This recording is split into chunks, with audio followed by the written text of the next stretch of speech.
Muy buenas tardes. Good afternoon, distinguished delegates. I call to order the 7th meeting of the 56th session of the Commission for Social Development. I invite the Commission to continue its consideration of sub-item 3B, entitled Review of Relevant United Nations Plans and Programs of Action Pertaining to the Situation of Social Groups. I welcome you all to the high-level panel discussion on the topic Towards Inclusive, Resilient and Sustainable Development, an evidence-based approach to the mainstreaming of disability in the implementation, monitoring, and evaluation of Agenda 2030. The international community has recognized the challenges faced by persons with disabilities and has been making efforts towards disability-inclusive development. The 2030 Agenda for Sustainable Development, in addition to its commitment to leaving no one behind, addresses key issues concerning persons with disabilities in all of its targets and goals, and especially in 7 specific targets. But challenges remain. The poverty and inequality experienced by persons with disabilities often result from barriers in structural, social, political, and cultural environments. Such barriers include lack of accessibility of physical and virtual environments, discrimination in its different forms, stigma, and negative attitudes toward persons with disabilities. To combat this requires responsive development policy and programs that ensure that disability issues are given due consideration and are fully incorporated. We need strategies and plans of actions powered by robust financial, technical, and human resources. The increased level of global attention to disability-inclusive development has created a demand for disaggregated data at the international level. The lack of disaggregated data continues to be one of the barriers hindering implementation of policies and the implementation of the 2030 Agenda. In order to successfully implement Agenda 2030, we must also have a robust monitoring mechanism, also to ensure that persons with disabilities are included in this endeavor and benefit from development. Our panel today aims to explore ways to fill in these gaps for effective monitoring and evaluation for the implementation of the 2030 Agenda. I am hoping that the outcome of this discussion may provide a valuable input to the discussions of other upcoming commissions and to the Economic and Social Council, the High-Level Political Forum on Sustainable Development, whose theme will be the process of transformation towards sustainable and resilient societies. These forums are to include the General Assembly. Distinguished delegates, I am delighted to welcome our distinguished speakers. Her Excellency Zhang Haidi, Chairperson of China Disabled Persons Federation. Ms. Mary Kroc, Professor at the Faculty of Law at the University of Sydney. Ms. Catalina Devandas Aguilar, Special Rapporteur on the Rights of Persons with Disabilities. And Ms. Margaret Mbogoni, Senior Statistician at the United Nations Statistics Division of the Department for Social and Economic Affairs. Last but not least, I am delighted to welcome our moderator, Ms. Venus Ilagan, Secretary General of Rehabilitation International, and former president of Disabled Peoples International. Ms. Ilagan has extensive experience in disability, inclusive education, and employment policies, human rights advocacy among the global disability community, who were actively involved in the negotiations work for the United Nations Convention on the Rights of Persons with Disabilities. Ms. Ilagan was also the National Project Director for the last 14 years for the Breaking Barriers for Children project in the Philippines, which provides free comprehensive rehabilitation services to over 13,000 children in need and youth with disabilities. She has been a member of the editorial committee for the World Report on Disability, an initiative of the World Health Organization and the World Bank, launched in New York. Ms. Ilagan also participated in the development of WHO's CBR and wheelchair guidelines and was a member of a team which produced reports on disability for the Asian Development Bank and the Finnish Ministry of Foreign Affairs. She actively took part as a member of civil society in the elaboration of the Convention on the Rights of Persons with Disabilities. Before I hand over the floor to Ms. Ilagan to moderate the panel discussion, I wish to remind the panelists to keep to their allocated time limit of 7 to 10 minutes per presentation, and delegations to keep within the 3-minute time limit during the panel discussion. Having said this, Ms. Ilagan, you have the floor.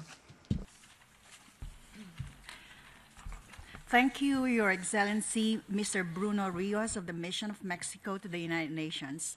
Distinguished delegates, friends, ladies and gentlemen, good afternoon.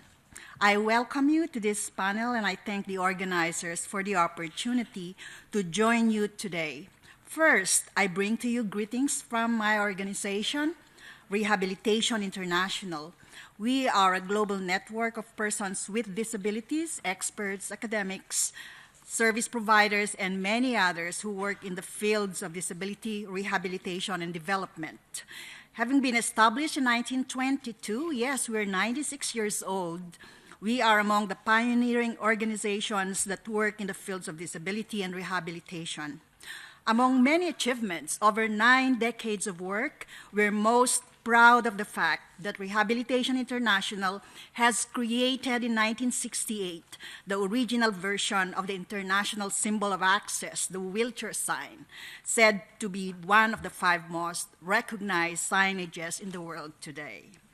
So this afternoon, ladies and gentlemen, it is my distinct honor and privilege to be the moderator for this high-level panel discussion towards inclusive, resilient, and sustainable development and evidence-based approach to the mainstreaming of disability in the implementation, monitoring, and evaluation of the Agenda 2030. Our panel today, as already been discussed by Mr. Rios, will discuss issues related to disability inclusive development in the context of efforts to achieve sustainable development and build resilience for all. The thematic focus of the panel will be on strategies and tools that support the inclusion of persons with disabilities in society and development, including in poverty eradication, humanitarian action, and enhancing equal access to rehabilitation and social services.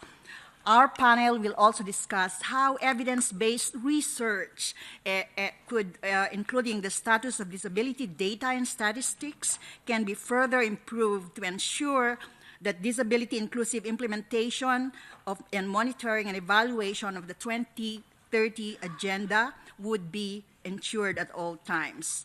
The panel discussion this afternoon is expected to make a contribution to the ongoing efforts on improving monitoring and evaluation of the 2030 Agenda from a disability perspective. I am going to introduce each of our panelists before they make their presentation. We ask them to please make from 7 to 10 minutes speech from each of them. After all of them shall have spoken, we will open the floor for questions and interactive discussions. So don't forget to make a note on whatever questions you have on issues which you may want our panelists to clarify for you, as you will have the opportunity to ask those questions after the presentations. Let me also mention that the panel discussion will provide a basis for consideration by the Commission on Social Development to decide on its contribution to the forthcoming 2018 High-Level Political Forum and also to the disability inclusive implementation of the agenda. And finally, before we start the ball rolling, ladies and gentlemen, we suggest that our panelists consider addressing some of the following questions when they make their presentations. One, using concrete examples, we ask them to discuss what policies and measures shall be in place in order to effectively promote development and humanitarian actions that are inclusive, resilient, and sustainable for all, including persons with disabilities. What are the existing evidence gaps in assessing assessing access for persons with disabilities to services and how to close those gaps? What are the steps that can be taken to strengthen an evidence-based approach to guide the inclusion of persons with disabilities in national socio-economic development in the particular context of implementing the 2030 Agenda? And last but not least, how can governments and other actors, including civil society organizations, contribute to the ongoing efforts at the global, regional, and national levels to improve monitoring and evaluation of the implementation of the agenda for ensuring that persons with disabilities will not be left behind? Having said all that, ladies and gentlemen, let me introduce to you the first speaker, Ms. Heidi Chang, Chairperson of the China Disabled Persons Federation. Ms. Chang is a national pride of the disability movement in China, as shown by her being CDPF's chair, ministerial level. By the way, CDPF is a national unified organization of and for persons with disabilities, representing 85 million disabled people, almost 10% of the global population of persons with disabilities. Madam Chang became disabled at a very young age. With her lived experience of disability, she has dedicated herself in championing and advocating for the effective and meaningful implementation of the CRPD and other UN initiatives in disability in China and the Asia-Pacific region over the last several decades. She assumed her post as president of Rehabilitation International in October 2016. Ms. Chang is a well-known writer in China.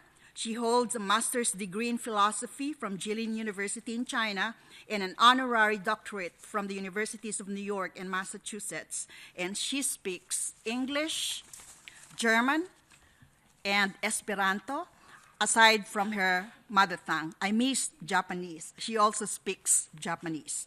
Ladies and gentlemen, it is my pleasure to request Ms. Chang to give us her presentation. You have the floor, Madam.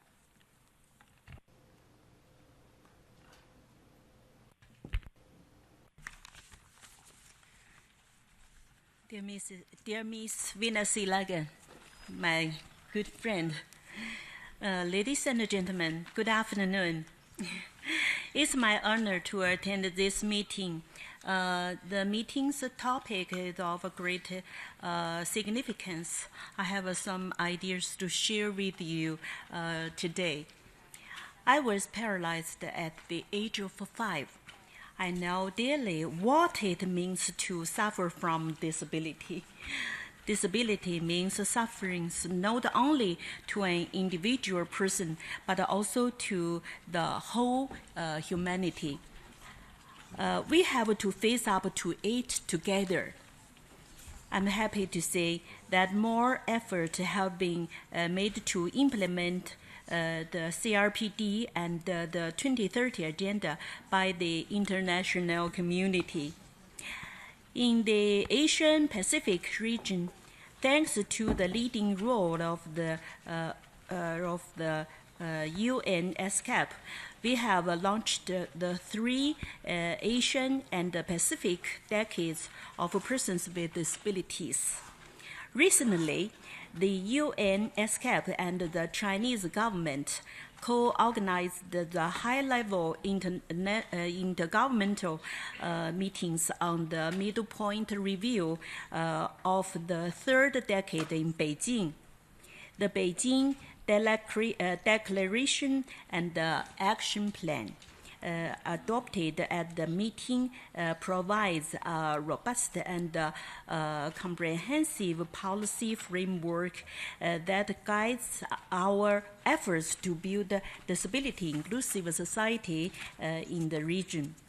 China is committed to a people-centered philosophy of development, and the Chinese government takes its responsibility not to leave any persons with disabilities behind in its efforts to build a moderately prosperous society in all respects. 10 years ago, I was elected the chairperson of China Disabled Persons Federation, presenting China's 85 million citizens with disabilities. CDPF has made progress regarding disability-related big data collection, poverty reduction, rehabilitation, education, and employment, etc. To solve the problem facing our following disabled person, we must know the following. Who are they? Where do they live? How is their life? And what needs do they have? Starting from 2015, we have conducted real name surveys to learn about the basic services and specific needs of persons with disabilities. This has enabled us to get information about more than 33 million persons registered with disabilities, and about the public services available to the disabled residents in nearly 700,000 villages and communities. We are building a big data system on this basis to support our targeted service and management. Poverty is the biggest problem harassing Chinese citizens with disabilities. Our government has made this group one of the key targets to receive support in poverty reduction. We have initiated the introduction of living allowances for persons with disabilities in financial difficulty and nursing care subsidies for those with severe disabilities. Now, these have benefited more than 20 million people since 2016. Rehabilitation is a key part of our efforts. We have worked for the inclusion of rehabilitation and impairments prevention in our national planning on medical and health care and the Healthy China initiative and for China's enactment of regulations on impairments prevention and rehabilitation. We are preparing to build a national rehabilitation university, which is already included in our national plan for the period 2016 to 2020. In recent years, inclusive education has been provided to enable more children with disabilities to attend regular schools and have a happy childhood as their peers. Facilities are equipped for young people with disabilities to sit for the National College entrance examinations, so that more of them will have a chance to attend regular institutions of higher learning. We give priority to the employment and economic activities of our fellow citizens. Government agencies and the businesses are encouraged to employ persons with disabilities, who are also encouraged to expand their employment channel, so as the internet. More and more persons with disabilities have found jobs and are living a decent life. We pay particular attention to issues related to women and children with disabilities, including women's empowerment and their marital and reproductive rights, as well as their right to live in dignity. As president of Rehabilitation International, I have worked with my colleagues to serve more persons with disabilities, women and children in particular. We have set up a RI Africa Fund to launch the rehabilitation programs to make our fellows in Africa also feel the warmth of our human community. Dear friends, persons with disabilities are equal members of the global family. None of them should be left behind. Each and every one of us should do our part in this regard. I have 3 suggestions to make here today. First, creating an assessment index system for sustainable development of persons with disabilities. We need a clear index system and effective statistical monitoring to ensure effective execution of the 2030 agenda. Second, increasing international exchanges and cooperation. The concerted efforts of the international community will be significant to the balanced development of global disability issues, especially to the life and development of those in developing countries. I propose that the Commission for Social Development set up a forum on sustainable development of persons with disabilities. Third, setting up I want the UN set up a World Disability Organization. As we know, there are more than 1 billion persons with disabilities in the world. A fairly large number of them, especially the elderly, women, and children, are living in straitened circumstances. Their voices should be heard and their wishes be respected. We should set up a World Disability Organization to help those in need and leave no one behind. Dear friends, my organization, CDPF, is ready to work together with you all to build a community of a shared future with humankind, including every person with disabilities. Thank you very much. Thank you.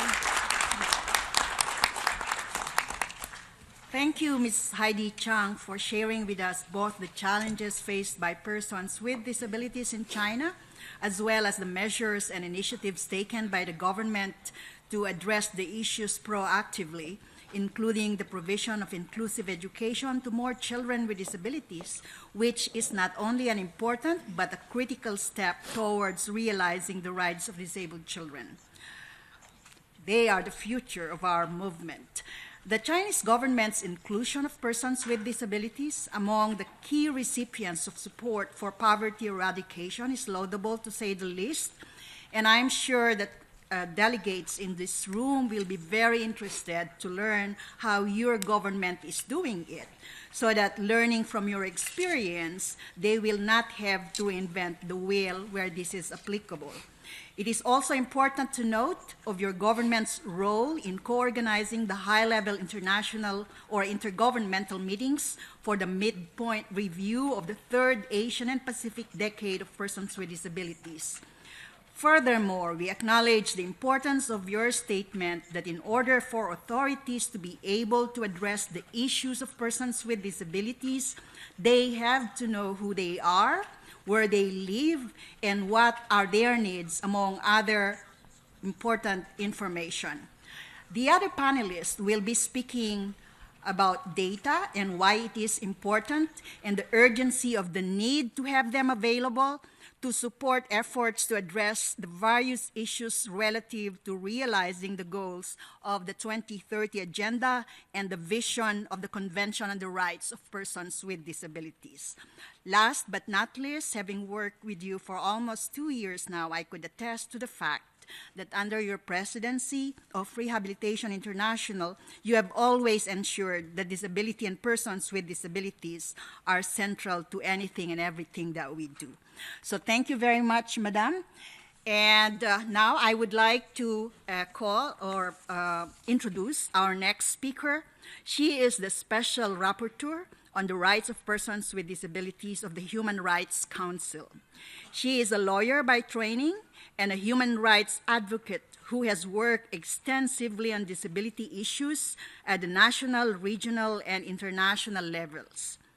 Before taking up her duties as the first Special Rapporteur on the Rights of Persons with Disabilities of the Human Rights Council in 2014, Ms. Catalina Davandas Aguilar worked as a Program Officer for Strategic Partnerships with the Disability Rights Advocacy Fund and was formerly with the United Nations Secretariat Unit responsible for the Convention on the Rights of Persons with Disabilities and the World Bank as a consultant for the Disability Inclusive Development Team for Latin America and the Caribbean. Acting as the Special Rapporteur on the Rights of Persons with Disabilities, she was specifically mandated to raise awareness of the human rights of persons with disabilities and has been working closely with the UN human rights mechanisms from a human rights-based approach. Ladies and gentlemen, please welcome our speaker, Ms. Catalina Davandas Aguilar. Thank you very much, Madam Iligan, and Señor Presidente. Mr. Chairman, ladies and gentlemen of the panel, distinguished delegates, I would like to start thanking you for inviting me to participate in this panel to discuss how the mainstreaming of a disability perspective in the implementation of the Agenda 2030 could bring us closer to a more inclusive, sustainable, and resilient model of development.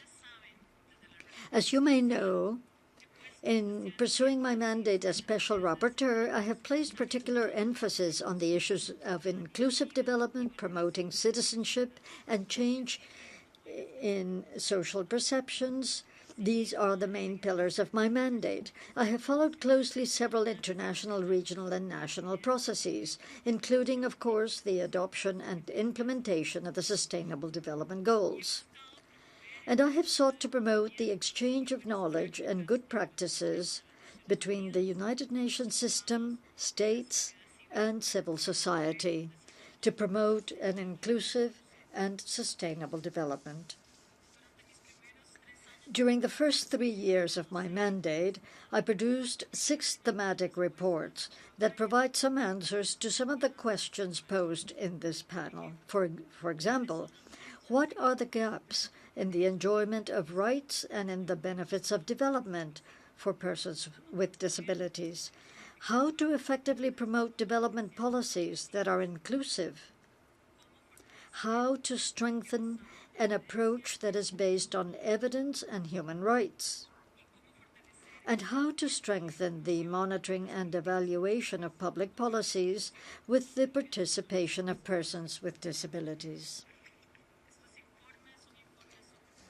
These reports cover social protection, participation in decision-making, inclusive public policies, support services, sexual and reproductive health and rights, and more recently, legal capacity, an indispensable condition to access rights and services. I invite you to read them and to consider implementing their recommendations, which seek to promote public policies that are more inclusive of human diversity.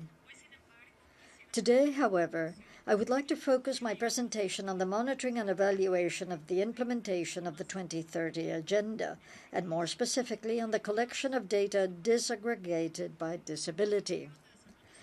The SDGs constitute an unprecedented global agreement to build a future that is sustainable and inclusive for everyone and the planet.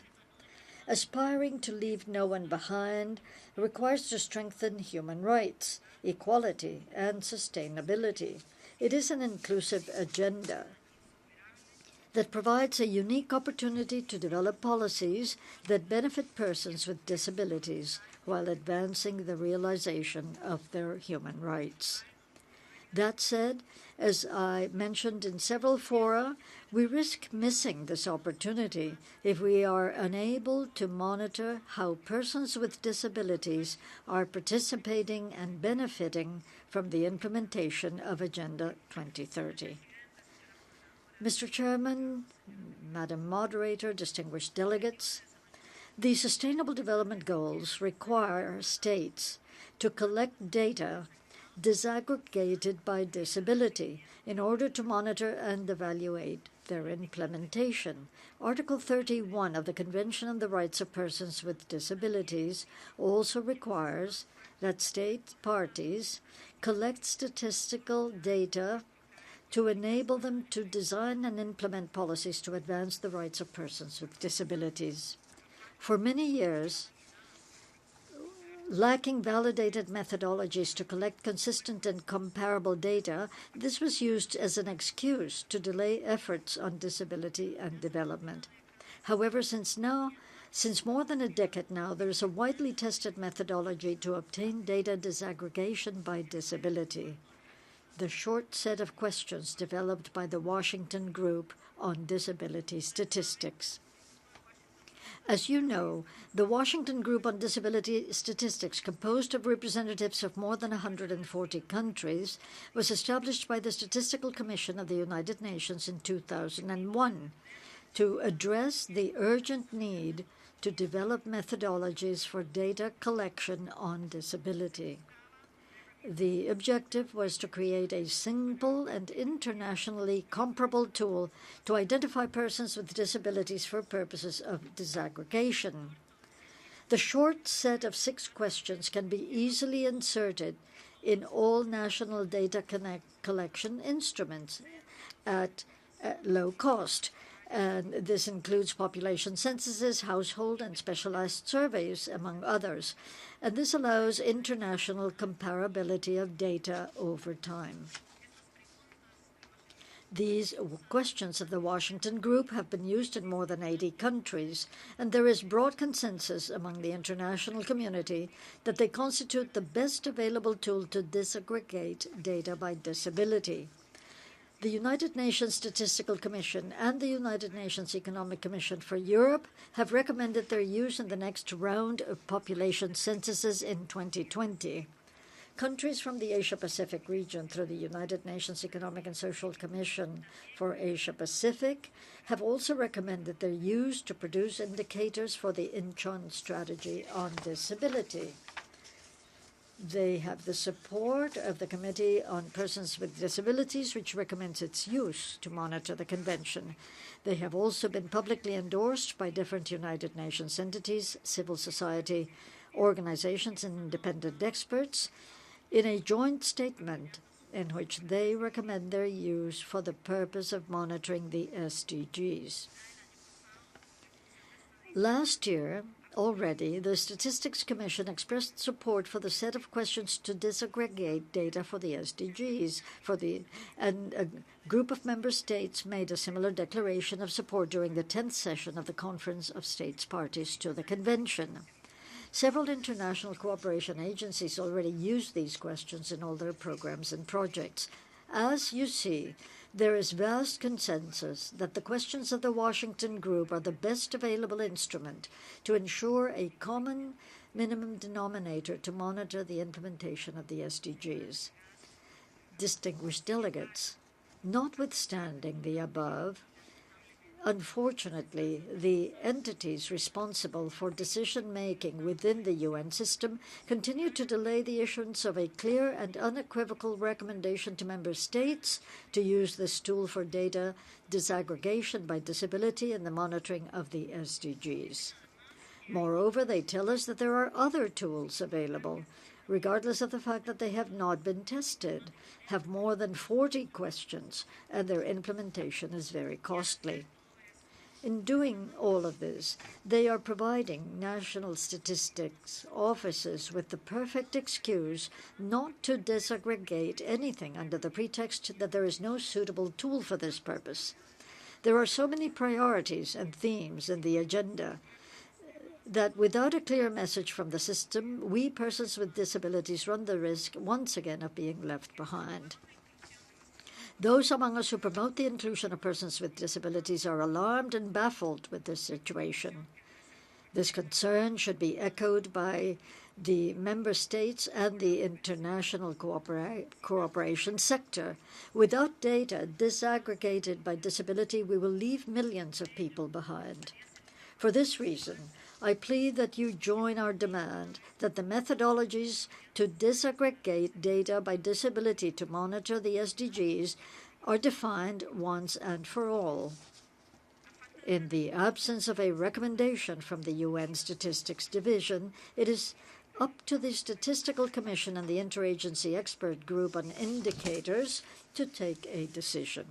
We have a unique opportunity in the upcoming session of the Statistical Commission to move forward once and for all on this issue. With this, the United Nations system can start providing technical assistance to those states which require it. Ladies and gentlemen, exactly 1 year ago, a United Nations official asked me what was my urgency to ensure the collection of disability data to measure the SDGs, since, according to him, in 15 years' time, there would surely be a new opportunity to include persons with disabilities, and we could wait. The question shocked me. 1 billion persons with disabilities worldwide cannot wait for another 15 years. 17 years ago, we were openly excluded from the Millennium Development Goals, with negative consequences to advance in the global development agenda. Fortunately, the international community amended its mistake, and this time it has expressed a clear commitment not to leave persons with disabilities behind in the Agenda 2030. We have the obligation to use this unique opportunity to reduce the inequalities and poverty that affect persons with disabilities worldwide. We will not achieve this without data. Thank you very much.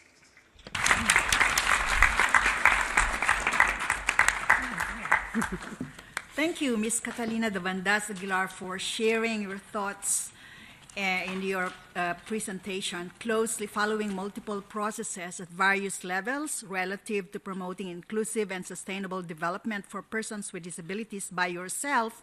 A special rapporteur for disability has been a very important step at ensuring that concerned parties remain conscious and considerate and committed of identifying gaps and addressing them as a step at ensuring that persons with disabilities will never be left behind again. As you have indicated, data collection is indispensable in the effort to address various issues in disability, including realizing the goal of persons with disabilities not being left behind. And it is also equally important to note that the increasing attention accorded to disability issues also increased the demand for disability data, as has been articulated by our chair early on. The need for data disaggregated by disability to support countries in their efforts to fulfill their commitments for persons with disabilities can no longer be ignored. We need data to break structural, social, political, and many other barriers that prevent persons with disabilities from realizing their potentials as productive and contributing persons or members of their communities.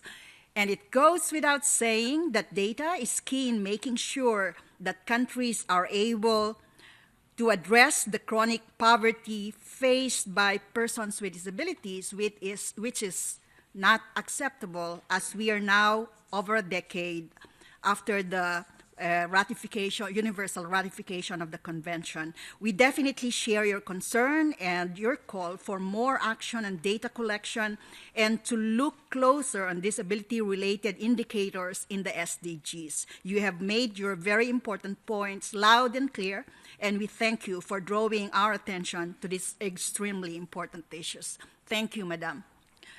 We will now go to our third speaker, Ms. Mary Kroc, a professor of public law at the Sydney Law School, a fellow of the Australian Academy of Law, solicitor and accredited specialist on immigration law.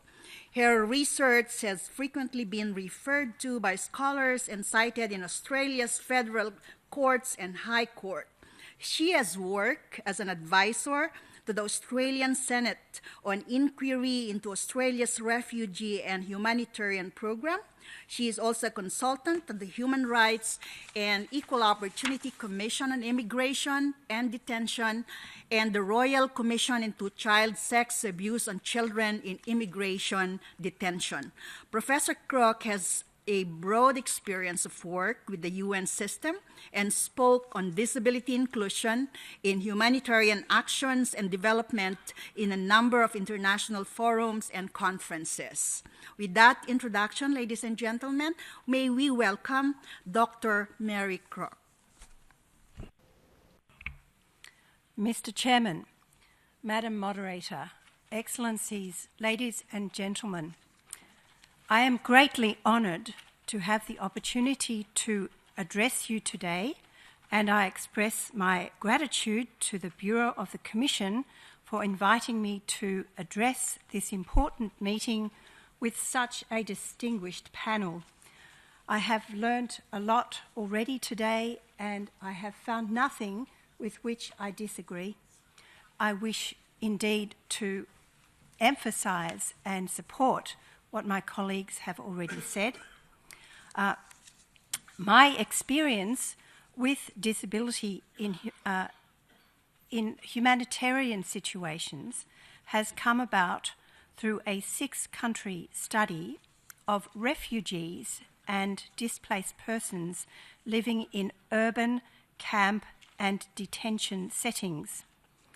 Funded by Australia's government Department of Foreign Affairs and Trade, the work was taken together with my husband, Professor Ron McCallum, who is with me today.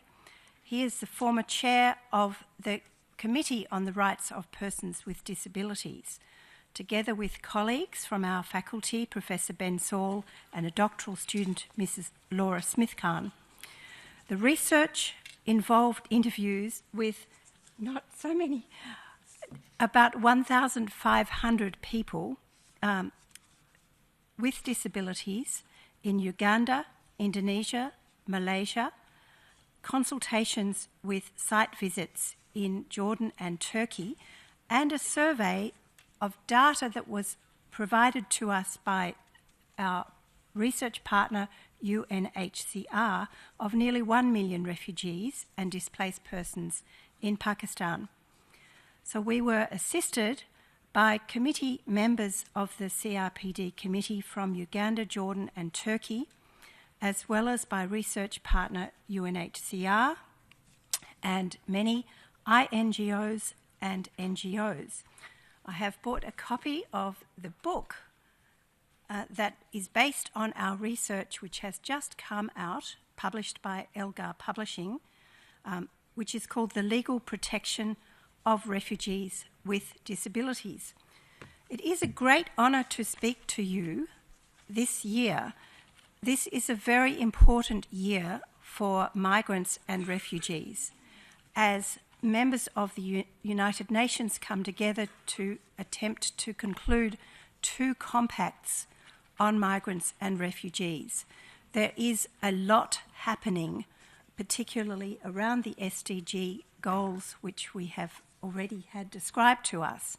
I think our challenge is to make sure that issues around disabilities are included in all of these contexts, in particular the contexts around migrants and refugees, because people with disabilities, when they are displaced from their countries, seem to become invisible and forgotten. And it has been our privilege and challenge to try and work with international organisations to find ways to make sure that they are included, because the CRPD, the convention itself, is very special in 2 ways. First, it makes clear that disability is not just impairment. You take my glasses away, I have an impairment. You give me back my glasses, I have no impairment. So disability is impairment plus context. And this, for me, is a very important message for you all to take home. Article 11 of the Convention makes it very clear that the rights of people with disability apply in every context, unlike earlier human rights instruments which said if there is a disaster, the Convention does not apply. You can just all run away.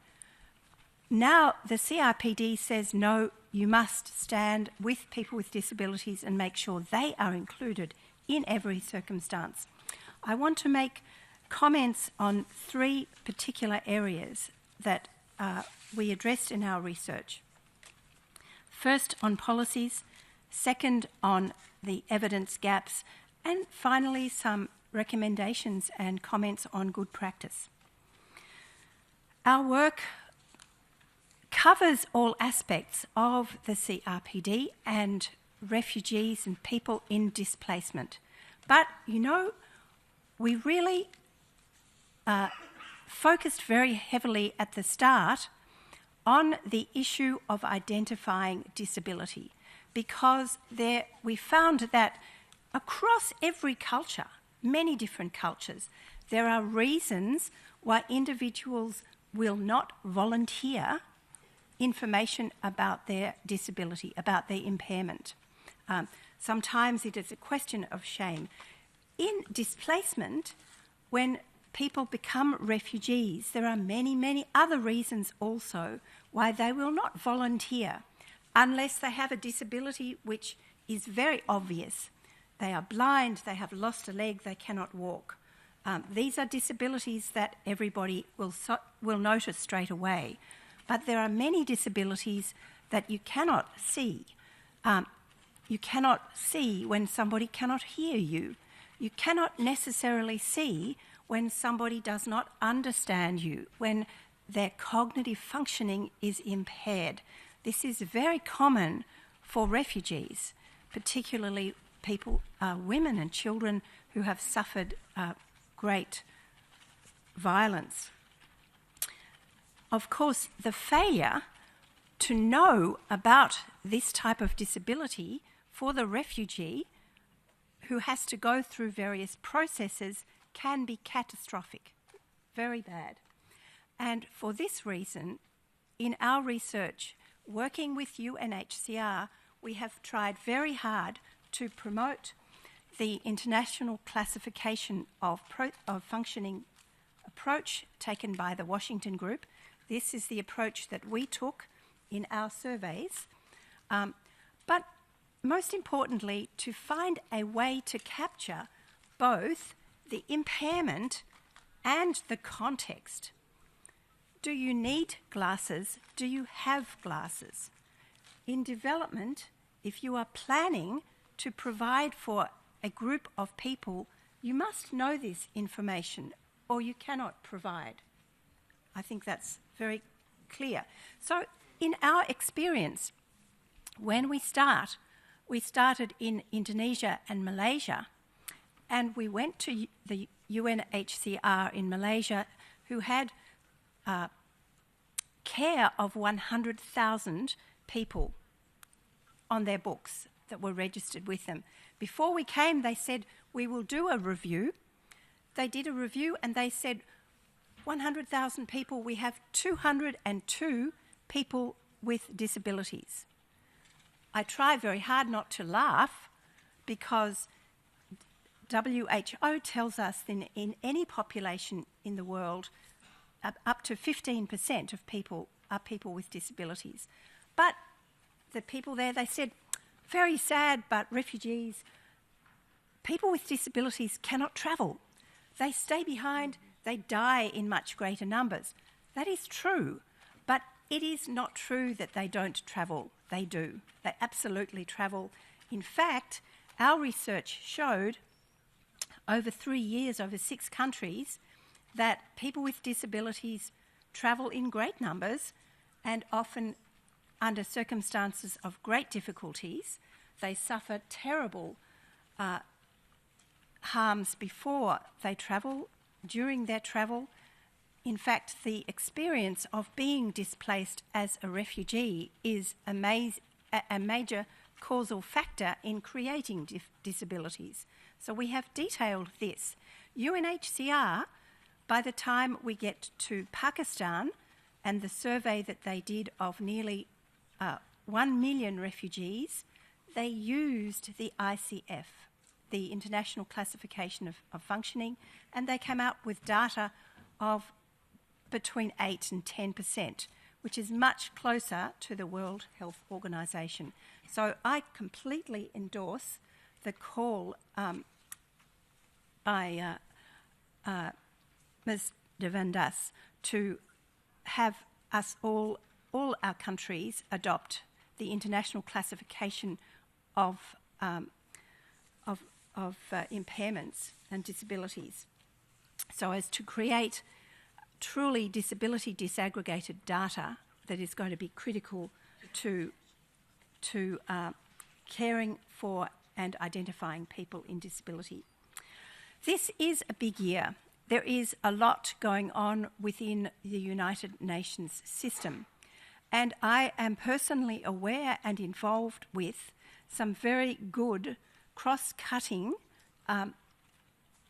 attempts to create guidelines for the inclusion of persons with disabilities in humanitarian actions.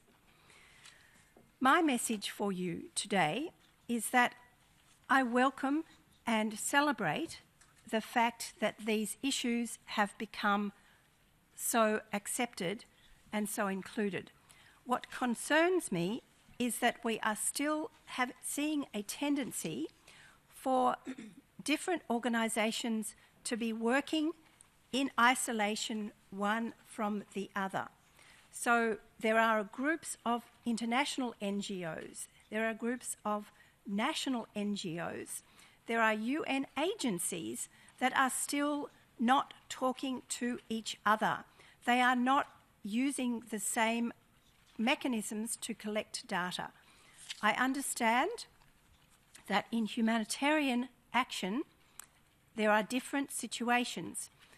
We went from settlements with long-term populations of refugees to, in our last study of Jordan and Turkey, hot war, massive movement of people situations.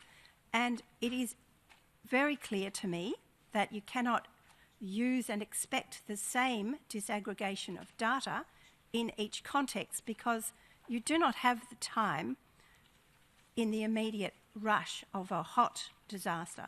However, all matters calm over time, and it became very clear to us that however difficult it is, consideration needs always to be given to both impairment and context. You need to know not just how many people have a disability, you need to know where they are relative to the services that are available. So we need to devise mechanisms for both communicating with individuals with disabilities and thought and thinking about how best to distribute the aid material as it's needed. Now, UNHCR has worked very closely with us. I would like to see agencies like the UNDP working much more closely.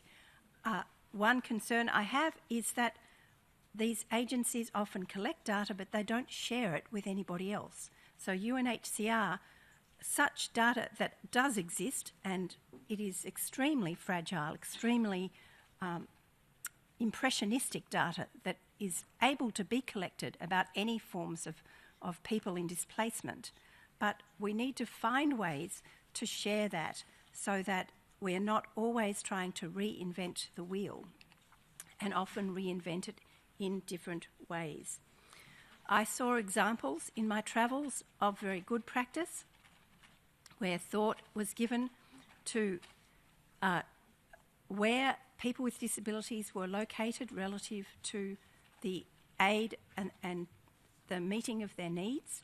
I saw other occasions where well-meaning attempts were made to provide for people with disabilities, but in catastrophic consequences. For example, by concentrating in one location, people exclusively with disabilities. That in itself just created and visualised for me the charity model approach to disability. It gave these people with disabilities no opportunity to actually stand on their own feet and help themselves. That is what inclusive development has to mean, and it's what we need to do. I completely endorse the excellent suggestions made by Ms. Zhang and by Ms. Devanis, in particular the suggestions about the need for cooperation, the need for increasing international exchanges, the idea of creating a forum for the inclusion of persons with disabilities in the SDG goal process is an excellent one. I would love to see a World Disabilities Organisation. Thank you.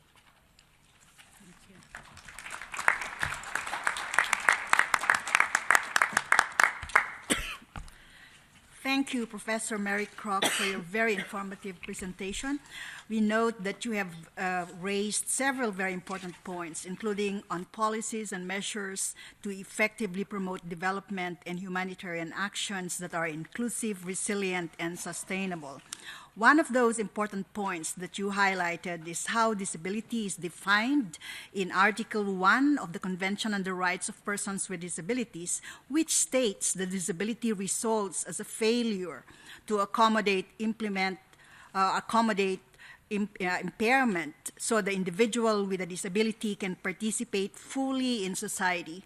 Another interesting issue that you have noted is that while earlier rights instruments allow the suspension of rights in situations of disaster or societal breakdown, Article 11 of the CRPD obliges states parties to acknowledge the rights of persons with disabilities in all circumstances, including humanitarian and natural disasters.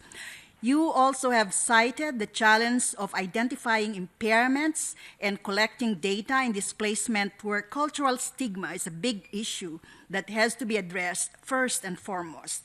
You indicated on the need for careful efforts to be made to improve the identification of disabilities under those circumstances mentioned, and raising the caution that individuals can be denied access to relevant services and may also compromise processes in determining a person's legal status, which can be catastrophic as a result of ignorance of impairment. All very important points that you have raised in your presentation.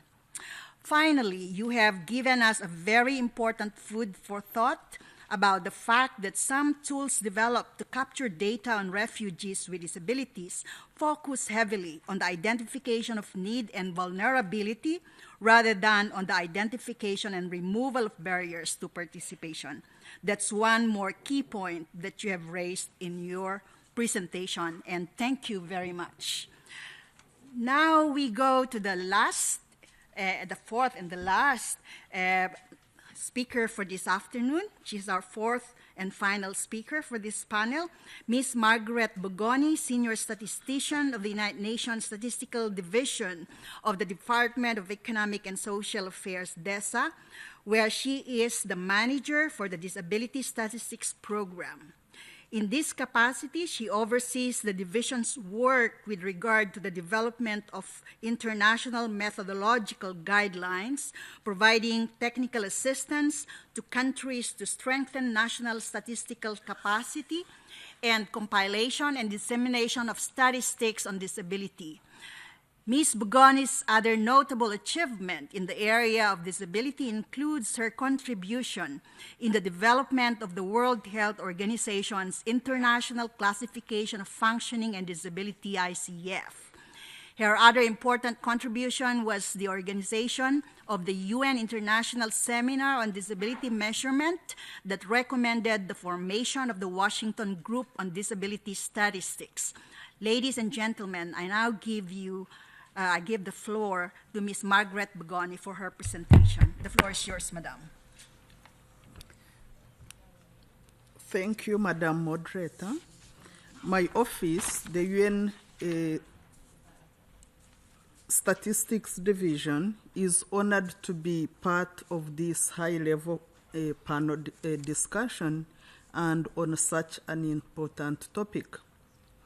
Distinguished delegates, ladies and gentlemen, the 2030 Agenda for Sustainable Development gives high consideration to persons with disabilities in the context of development, particularly in line with the principle of no one will be left behind and reach the furthest behind first.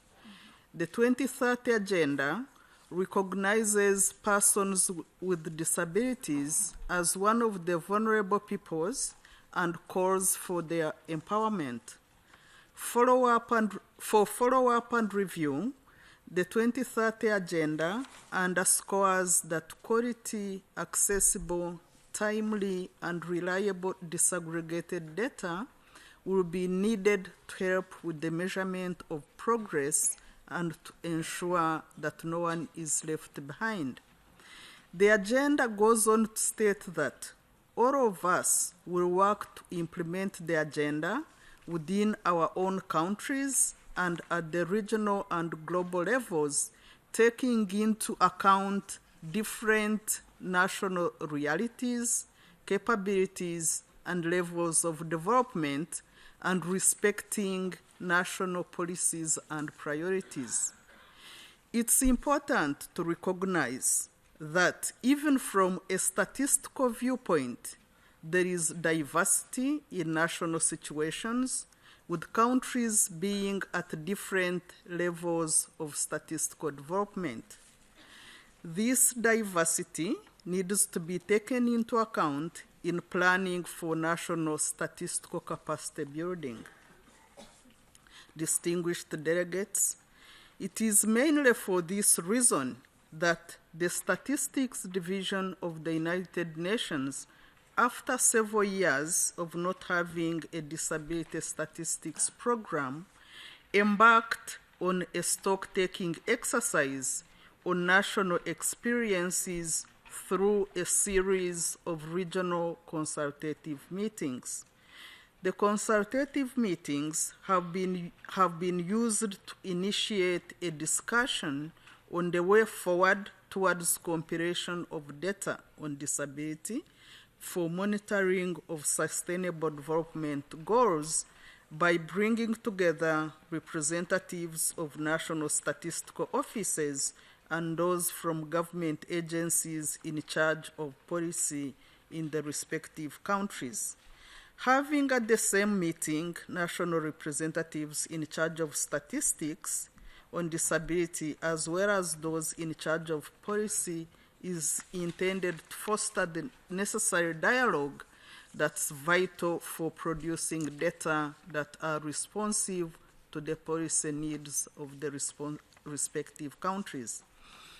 6 regional meetings have been organized so far, one for South and Southeast Asia, for the Caribbean, for Africa, for Arabic-speaking countries, for Central Asia and the Western Balkan states, as well as for Latin America.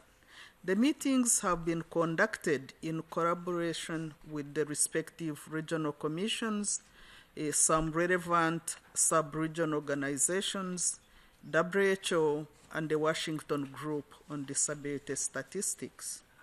So, what have we learned so far? We've learned many things, but I will mention only a few. One of them is that more countries collected data on disability during censuses of the 2010 round than those that did during the 2000 round.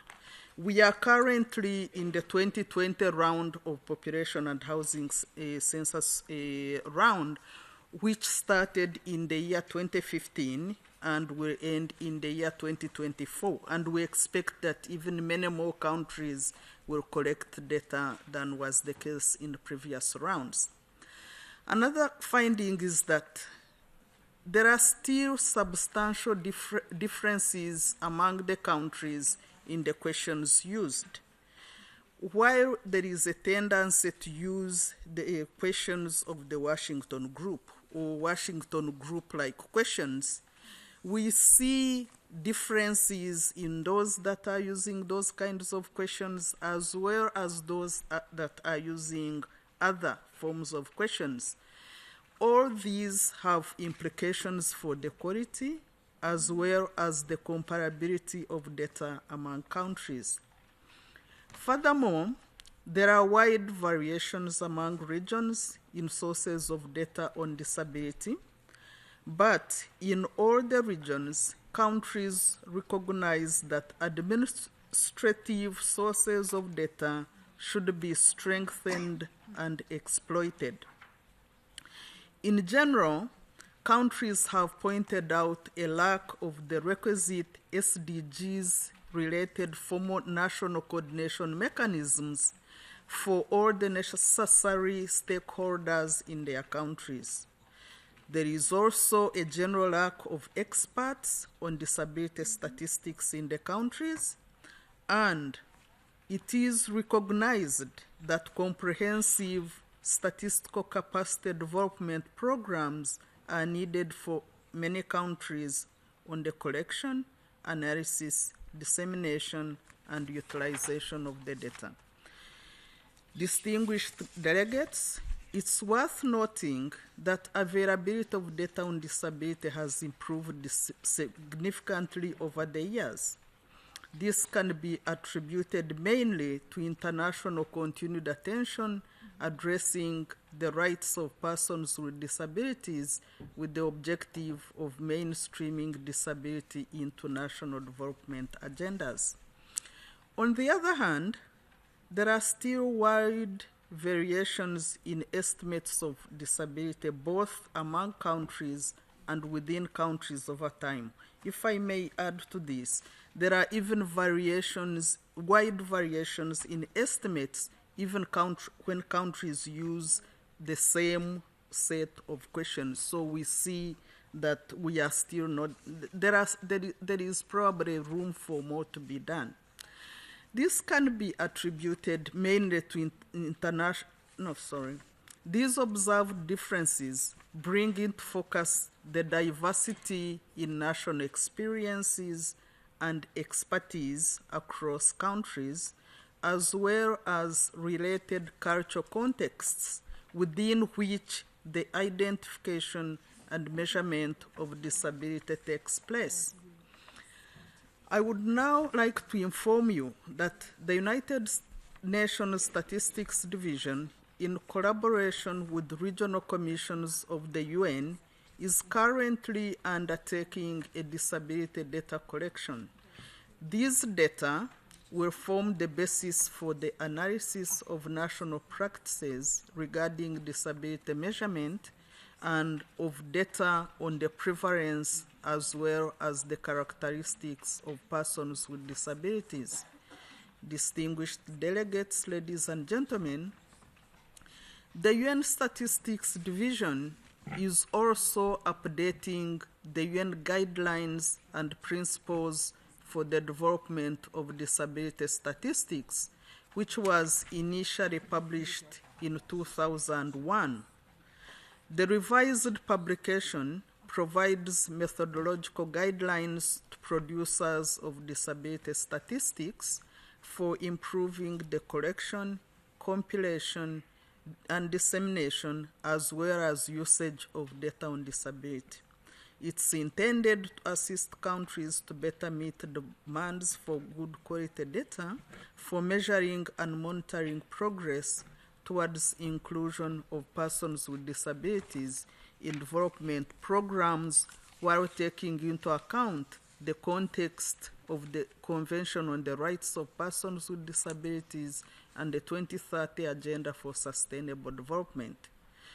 The division has constituted a group of experts for the revision of the guidelines and organized a meeting in July 2017 to seek the views of the experts in identifying issues and areas where these guidelines should be revised or further enhanced.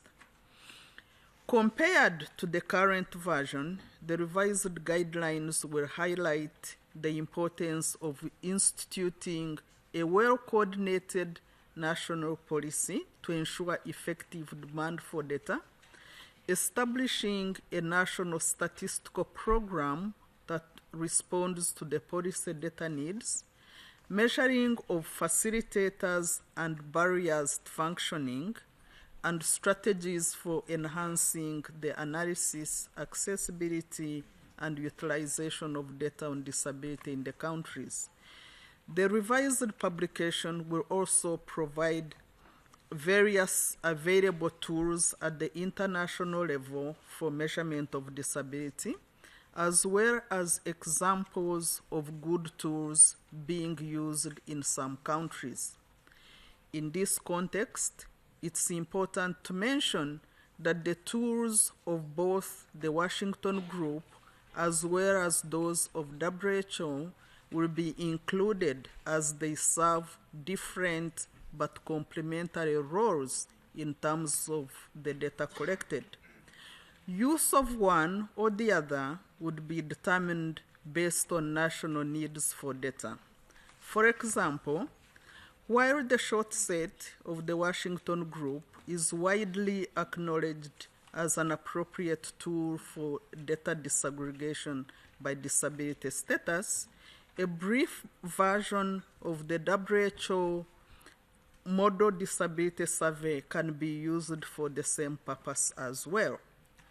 Allow me to mention that the outcome document of the high-level intergovernmental meeting on the midpoint review of the Asian and Pacific Decade of Persons with Disabilities that Her Excellency Dr. Zhang already talked about, which took place in China on 27 November to 1 December 2017, called upon governments to examine the concepts, purposes, targets, and advantages of existing disability data collected tools and instruments, including those developed by the Washington Group and UNICEF, and the World Health Organization's Model Disability Survey.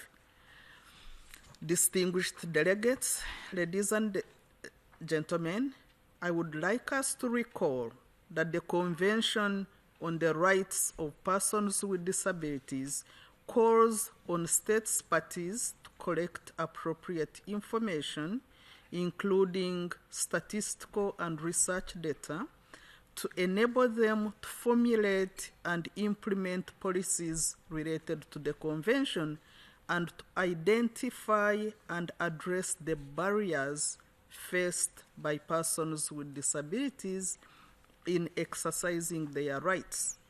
In order to identify these barriers, as well as facilitators that exist in the lives of persons with disabilities for targeted interventions, we need the right information about the environment in which persons conduct themselves, and this would require having an appropriate tool that enables countries to collect the requisite information.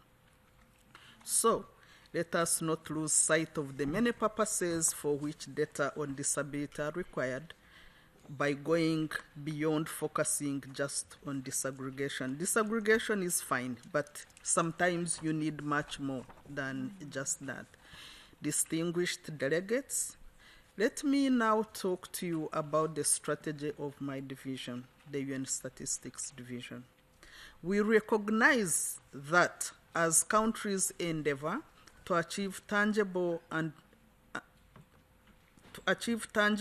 measurable inclusiveness of persons with disabilities into national development programs, critical decisions need to be taken so that countries can achieve these aspirations. The UN Statistics Division recognizes, as do other stakeholders, that for monitoring purposes, there is an urgent need for high quality and relevant statistics on disability, for monitoring the SDGs specifically. On the other hand, however, the division believes that a long-term strategy is required for a holistic approach to achieve fundamental improvements, including in the collection, analysis, dissemination, and utilization of statistics on disability. Let us not forget that the 2030 Agenda for Sustainable Development recognizes that there are different approaches, visions, models, and tools available to each country in accordance with its national circumstances and priorities to achieve sustainable development.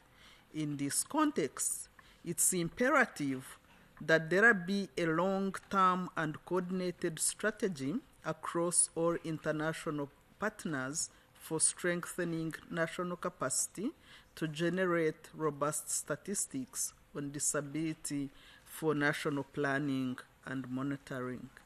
Last but not least, distinguished delegates, ladies and gentlemen, there is a lot that we at the international level can do to better serve the interests of the countries.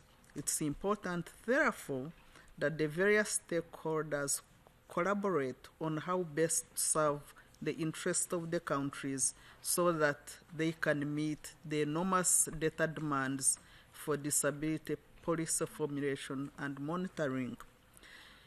It's in this context that I would like to inform you that at the next meeting of the United Nations Statistical Commission, which will take place in March of this year, disability statistics will be discussed. It's expected that the Commission will provide guidance on salient issues, such as how to deal with disaggregation of data on disability status, especially in the context of the SDGs, and on the most effective coordination mechanism for the work on disability statistics. Up until now, since the beginning of the SDGs era, disability statistics has not been a topic for discussion at the Commission, so this will be the first time that this kind of discussion is taking place. With that, I thank you for your attention.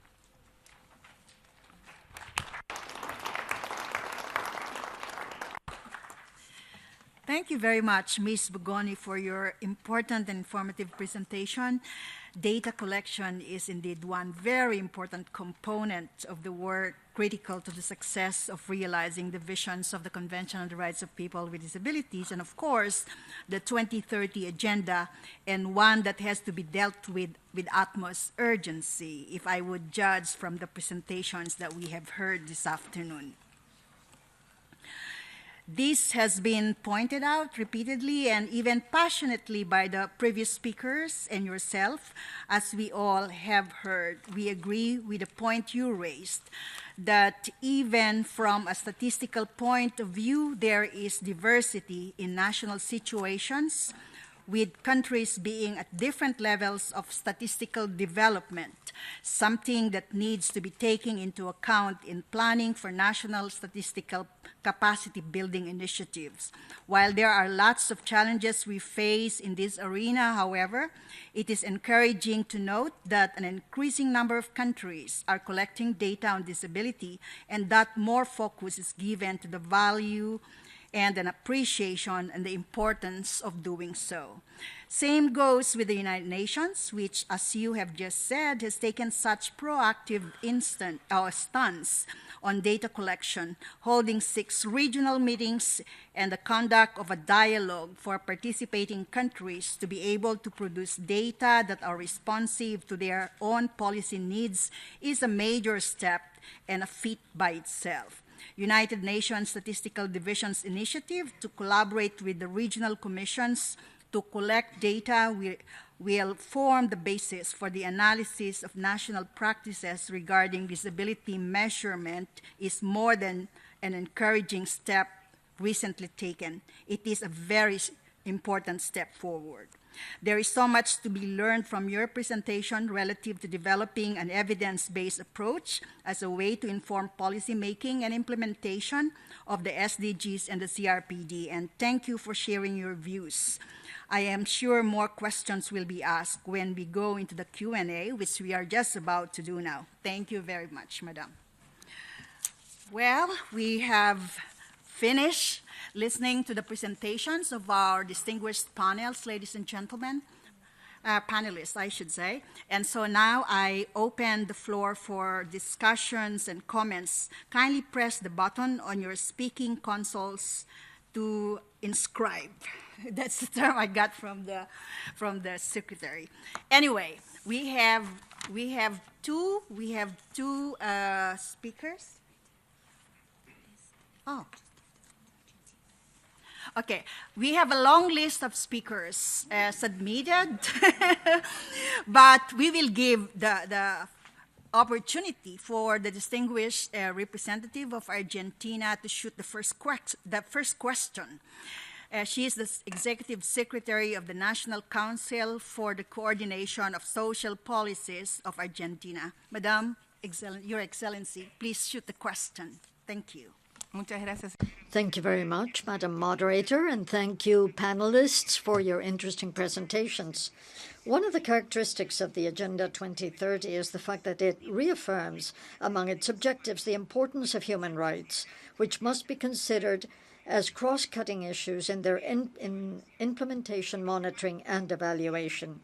Here we can say that the Convention on the Rights of Persons with Disabilities plays a key role in implementing the SDGs. It serves as a guide for implementing them in order to guarantee the inclusion and empowerment of persons with disabilities in our society. During the last decade, although the international community has recognized the need to achieve inclusive development for persons with disability, national policies and strategies have not been entirely inclusive or receptive to the needs, concerns, and perspectives of persons with disability. In Argentina, in order to address this problem, in 2017, we started the National Plan on Disability, whose purpose is to develop and propose public policies aimed at the full social inclusion of persons with disability, considering the principles and obligations entered into under the Convention on the Rights of Persons with Disability. Also, to ensure the horizontal coherence of policies on disability, and for various public policies to respect the rights-based approach, we established the Interministerial Commission on Disability, chaired by the Vice President of Argentina, made up of ministries and agencies on the subject. With regard to the 2030 Agenda in Argentina, the National Agency on Disability is preparing a report, the purpose of which is to note whether the disability perspective was taken into account in defining the indicators used in monitoring the SDGs in the various ministries. Under its competence, the National Council for the Coordination of Social Policies worked in establishing priorities for the targets of the SDGs. This process led to the coordination and interagency work among national ministries and other agencies of national public administration. In this context, the National Agency on Disability participates to uphold the principles of the Convention on the Rights of Persons with Disability, to ensure compliance with the methodological requirements for developing indicators and the right-based approach, in particular the inclusion of persons with disability, taking into account the life cycle, especially children, youth, and older persons, and the logic of disability and territoriality. Thank you. Thank you very much, Madam, for sharing with us the various initiatives being undertaken in Argentina. We really appreciate that. And for our next speaker, we have the representative of Guatemala, the Minister of Social Development. Your Excellency, please. Thank you very much, Madam Moderator. The challenges we face as a local, national, regional, and global society, such as fighting poverty and discrimination, developing sustainable development, promoting and implementing human rights, just to mention a few, can only be addressed effectively multilaterally. For this reason, we applaud and encourage the fact that disability brings us together today in this committee. In Guatemala, 1,600,000 persons live with disabilities, according to the national survey. Of them, a high percentage faces poverty on a daily basis, which limits their opportunities to participate in various areas of national development. However, given this situation, we are undertaking our best efforts to promote actions leading to positive results so that this group, in the short, medium, and long term, promoting public policies based on the principles and purposes of the Convention on the Rights of Persons with Disability. Guatemala has made significant progress on this topic. Guatemala participated in the first country review in Geneva in 2016. As a result, we received 83 observations and recommendations, which have made it possible to define a plan of action to be implemented in 5 years, seeking answers to what the Committee of Experts pointed out. Following up the recommendations, we have worked on a framework for 2018, which includes disability in budgets and planning for this year. We have designated institutional liaison. We have signed agreements of international cooperation, and we have started a training process for civil society organizations. In like manner, following up all of these measures, Guatemala, with the support of the United Nations Fund, UNICEF, and the National Statistics Institute, developed the second national survey on disability in 2016, which led to the establishment of a 10.2% of disability in the country. That was the outcome.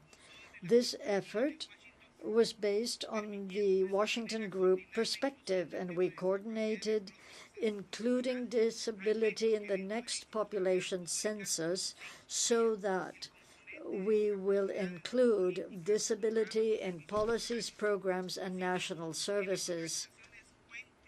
Organizations will also have a tool to call for compliance with the rights of this group.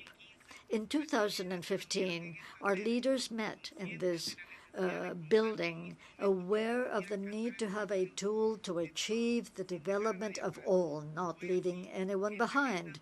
Thus, in the 2030 Agenda for Sustainable Development, that agenda was adopted by all member states of the United Nations. Guatemala prepared the Cactun Development Plan 2032, as I mentioned this morning.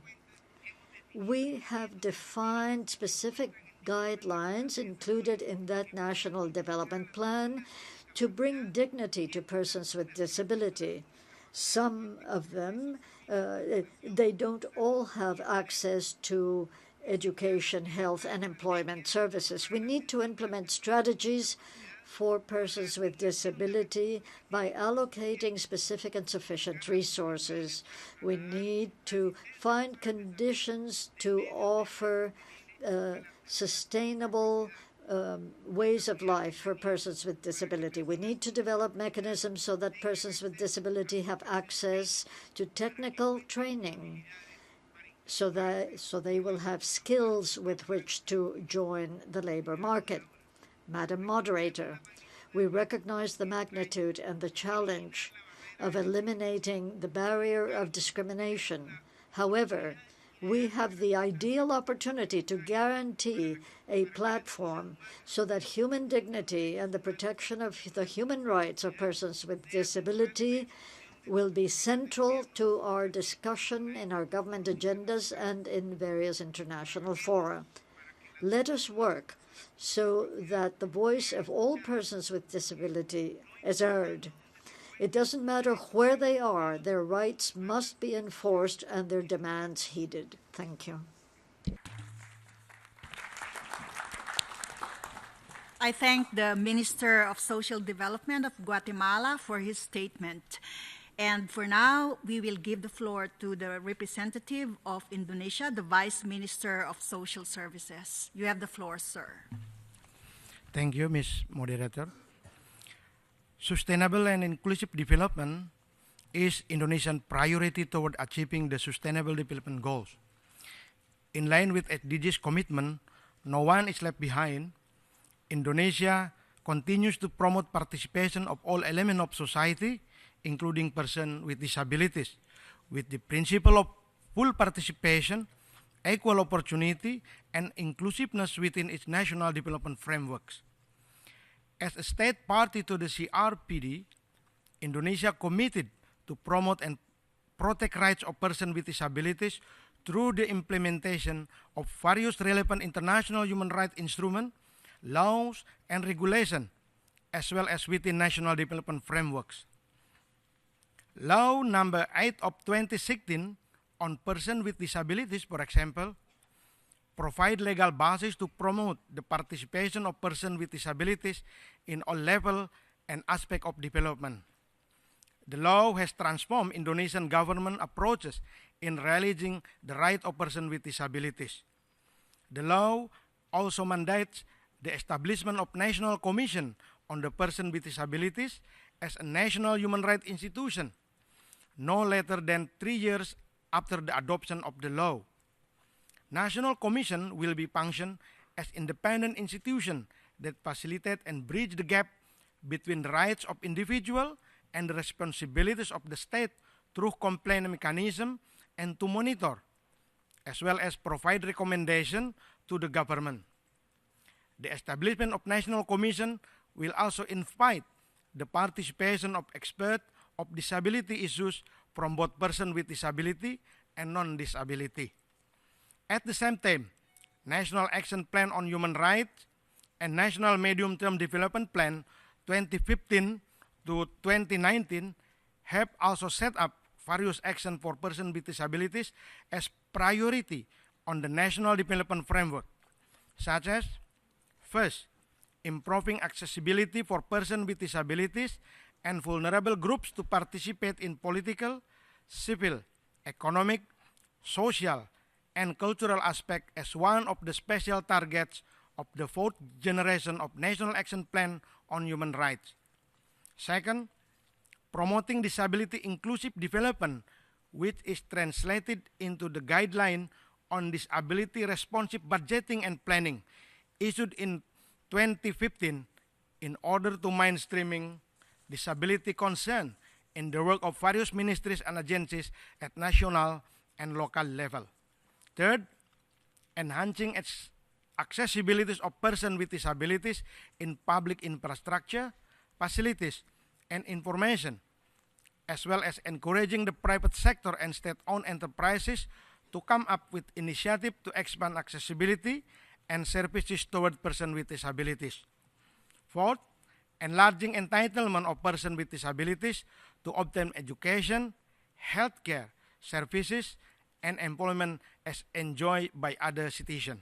Finally, Indonesian government also has taken measures designed to provide the tools for persons with disabilities to build their own capacity and achieve self-sufficiency in order to participate in public life in equal footing with other members of the society.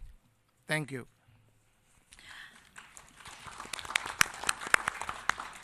I thank the Vice Minister of Social Services of Indonesia for his statement. Thank you, sir.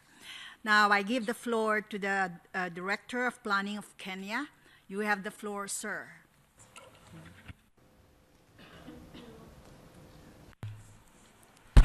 Thank you, Madam Moderator. It's okay. Kenya continues to enhance and monitor the well-being of persons with disability, as well as their contribution towards the realization of Agenda 2030 and Africa Agenda 2063. Through the Kenya National Bureau of Statistics, the government carries out national population censuses every 10 years. In fact, the next one is due next year. During the census, a module is incorporated to collect data on persons with a disability by gender as well as by age cohort. Such data is used in designing appropriate programs for these groups of people. However, there is need to strengthen capacity in data collection to improve the quality of data being collected, particularly on disability.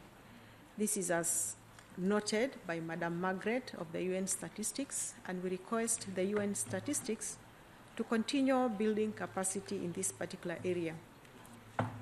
In our country, there exists a National Council of Persons with Disability, which is responsible for carrying audits in all ministries, departments, and agencies.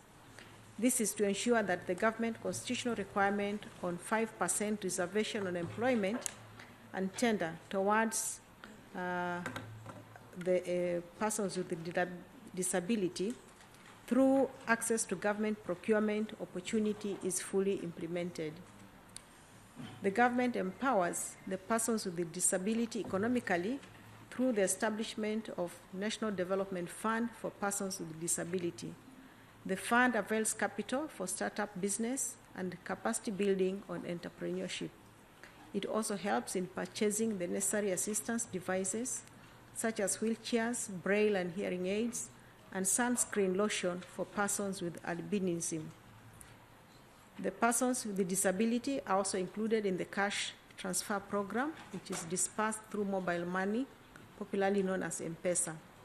This program is available to persons with disability whose cases are extreme and are not involved in any economic activity. The persons with disability in Kenya are exempted from paying taxes in order to improve their income base, and they actually retire at the age of 65 years 5 years more than the normal retirement, particularly in government. On legal framework, the government is finalizing on the Persons with a Disability Bill, and the Persons with a Disability Policy will also be finalized during the Medium-Term Plan 2018-2022.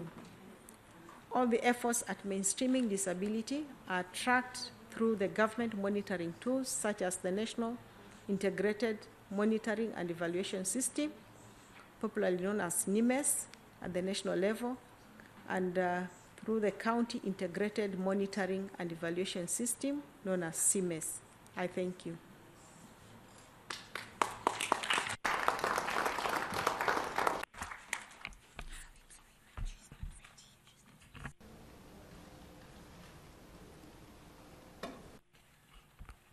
Thank you very much, Madam, for your statement.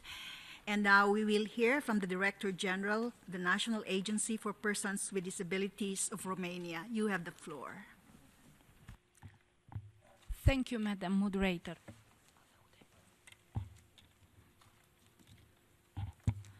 First of all, I would like to thank the distinguished panelists to their informed contribution and the important topic. We agree that poverty has a seriously negative impact and that is felt more strongly by persons with disabilities and their families. That's why we are concerned about acting in such a manner that our society receives accurate information about disability, understands responsibility for making equal opportunities and acting to reduce the number of persons with disabilities at risk of poverty and social exclusion.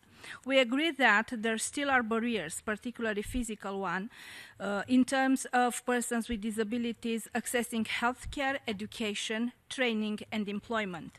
The impact of poverty is felt in the family, as long as, in particular, the family's members are forced to give up studying or working because there is a lack of public services to meet the needs of persons with disabilities. Very few persons with disabilities contribute to the decision-making process or take the lead in our society.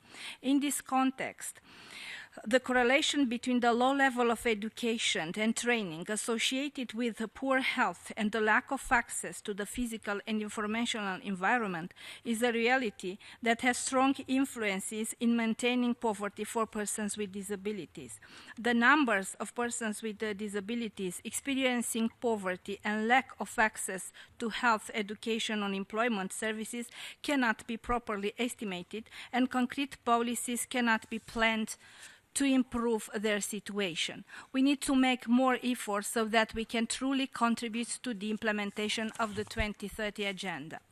In this context, our question relates to how state efforts can be complementary and effective.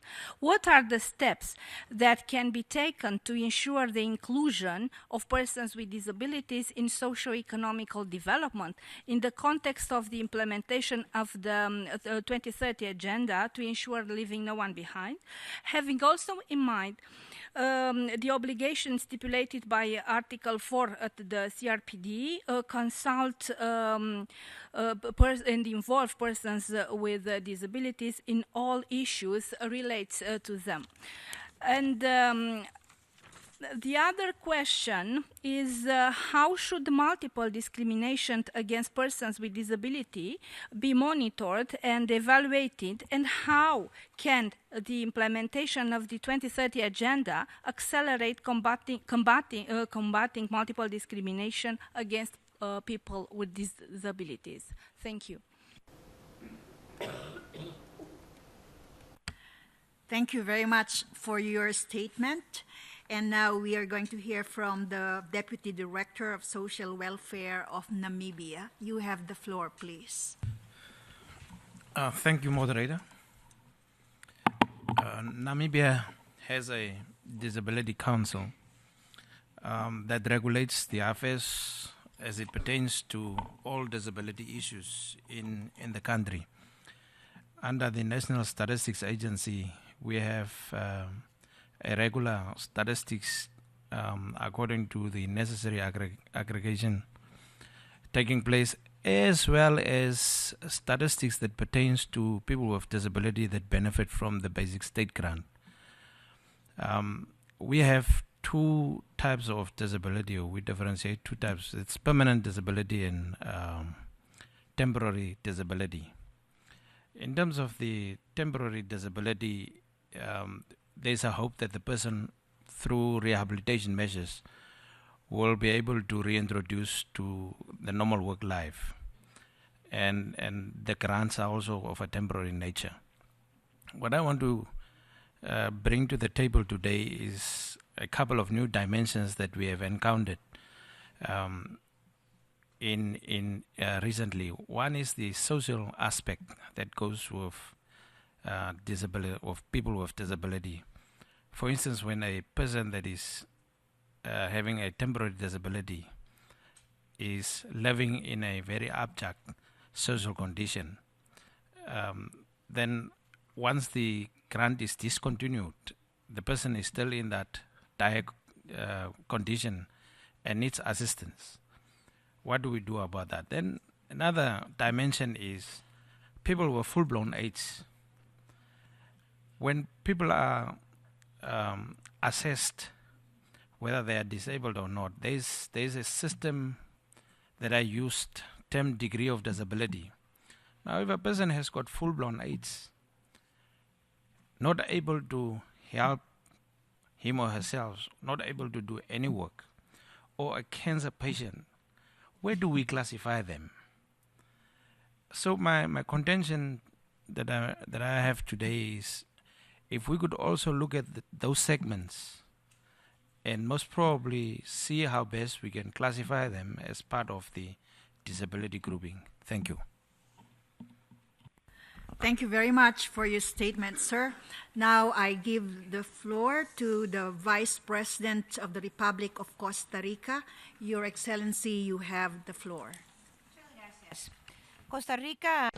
Costa Rica has been concerned over complying with the 2030 Agenda, and in the light of the International Convention on the Rights of Persons with Disability, we have seen that both instruments complement each other in pointing out and devising public policy to eliminate the persistent barriers and the attitude which limit the participation of persons with disability in life in general.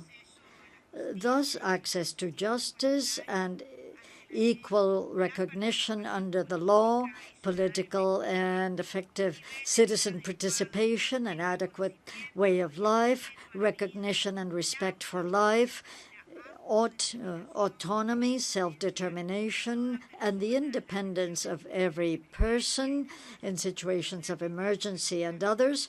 Actually, Costa Rica has complied in all of these challenges. We have reached a few successes, such as our national policy on disability, which is the first fully harmonized policy in harmony with the SDGs. We have created and designed a national council as the guiding entity to implement these factors in the country, and the ombudsman is the independent supervisory mechanism for the convention. We have adopted laws for the independent autonomy of persons with disability, as well as the Treaty of Marrakesh of WIPO on access of literary works for persons with disability. With regard to data, which I think is important, we have improved in our collection of statistical information for our National Household Survey, which is done annually. And in the case of the National Population and Housing Census, which we do once every decade, we have also made progress with our National Survey on Persons with Disability. We have implemented and increased the participation of persons with disability in our national educational system, where we have gone from special education to inclusive education. And we have, and a significant percentage of persons with disability are now joining the formal labor market. And for the first time, we have parallel lists of those working in public administration. We have promoted access to the use of information technologies for the communication of persons with disability to reduce structural barriers in the educational, labor, cultural, artistic, health, rehabilitation sectors. Despite all of these achievements, we know that much remains to be done. These are challenges for the state, and they must be addressed as seriously as possible and with political commitment. Policies consolidate tools for collection of information to value, to assess our goals with regard to the challenges the country faces in the area of disability. We hope to do this together with the international community. I would like to express my concern about data disaggregation on disability, and this is my concrete question for the panelists. We are concerned that this is viewed as part of the statistics and that existing methodologies are opened up for debate once again. I would like to reiterate my question for the division, how the WHO model could be used to disaggregate data in terms of efficiency. How can this be if this has 41 questions which would need to be included in all of the censuses undertaken by our countries? Thank you. Thank you very much, Your Excellency, the Vice President of Costa Rica. And I think we have to go back to our panel because Our Excellency has raised a very important question. So maybe Ms. Bugoli can answer the question at this point in time. Okay, thank you for the questions. Maybe I'll start with an issue that was raised by Namibia when it comes to persons with, who have AIDS or those who are suffering from, who have cancer. Should not they be included as persons with disabilities? We see the same thing when it comes, for instance, to persons with albinism. These are generally considered as medical conditions. However, when you measure disability from a functioning perspective, you want to know whether persons, regardless whether they have AIDS or no AIDS or something else or the other, whether they have difficulty functioning. If they have difficulty functioning, then definitely that person is considered as having a disability. You very well know, I believe you know, that there are people who are living with HIV and AIDS and are fully functioning members of society. So in that case, you cannot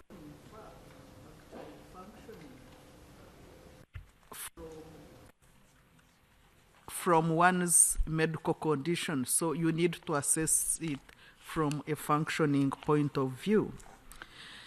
The question about disaggregation and whether we are revisiting established methodologies or not, that's, I would say, maybe the big elephant in the room. While the WHO MDS, you may say, it's not meant for censuses, it's meant for surveys. That's why it's even model disability survey, not census. You can collect information through a census, you can collect through a survey, you can even gather some data through administrative sources. That's why I mentioned in my intervention that you have to look at the purpose for which you need the information.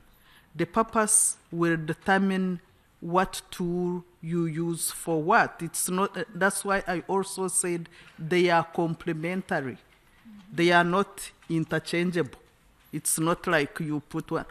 The same can also actually, on a large context, you find that many countries question the validity or reliability of collecting information on disability through a census. So much as we say we have these questions, they are very simple and easy to implement. You talk to census experts, they may have a different take on this. So let's look at the tools we have and what purpose they can be used for. It's not a matter of revisiting. Disability is such a complex topic that depending on which part you are looking at, for instance, I'm a minister or I'm an organization, I'm offering services to persons with disabilities. I would need to look at my administrative information to look at how well I'm doing. So it depends on the purpose. It's not just a matter of revisiting. Thank you. Thank you very much, Ms. Bogoni, for your clarifications and further explanation on the issue. We would realize that data is really a key issue in today's discussion, and our Special Rapporteur for Disability of the Human Rights Council would also want to respond. So you have the floor, Madam. Thank you very much, Madam Moderator. Muchas gracias. También tomo la...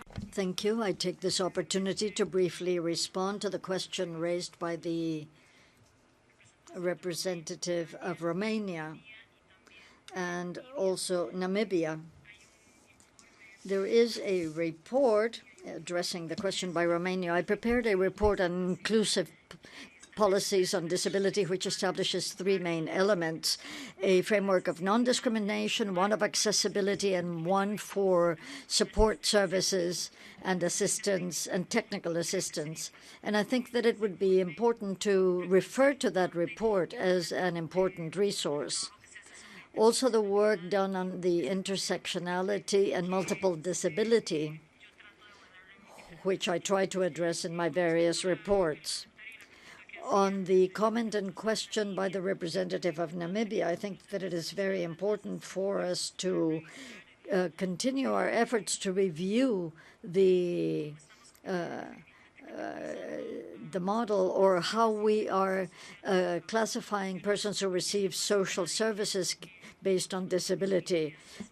What we know to be disability assessment, this is an area in which there is still much work to be done, and this work must be in accordance with the Convention on the Rights of Persons with Disability, to make sure that we are protecting all of the population that needs this.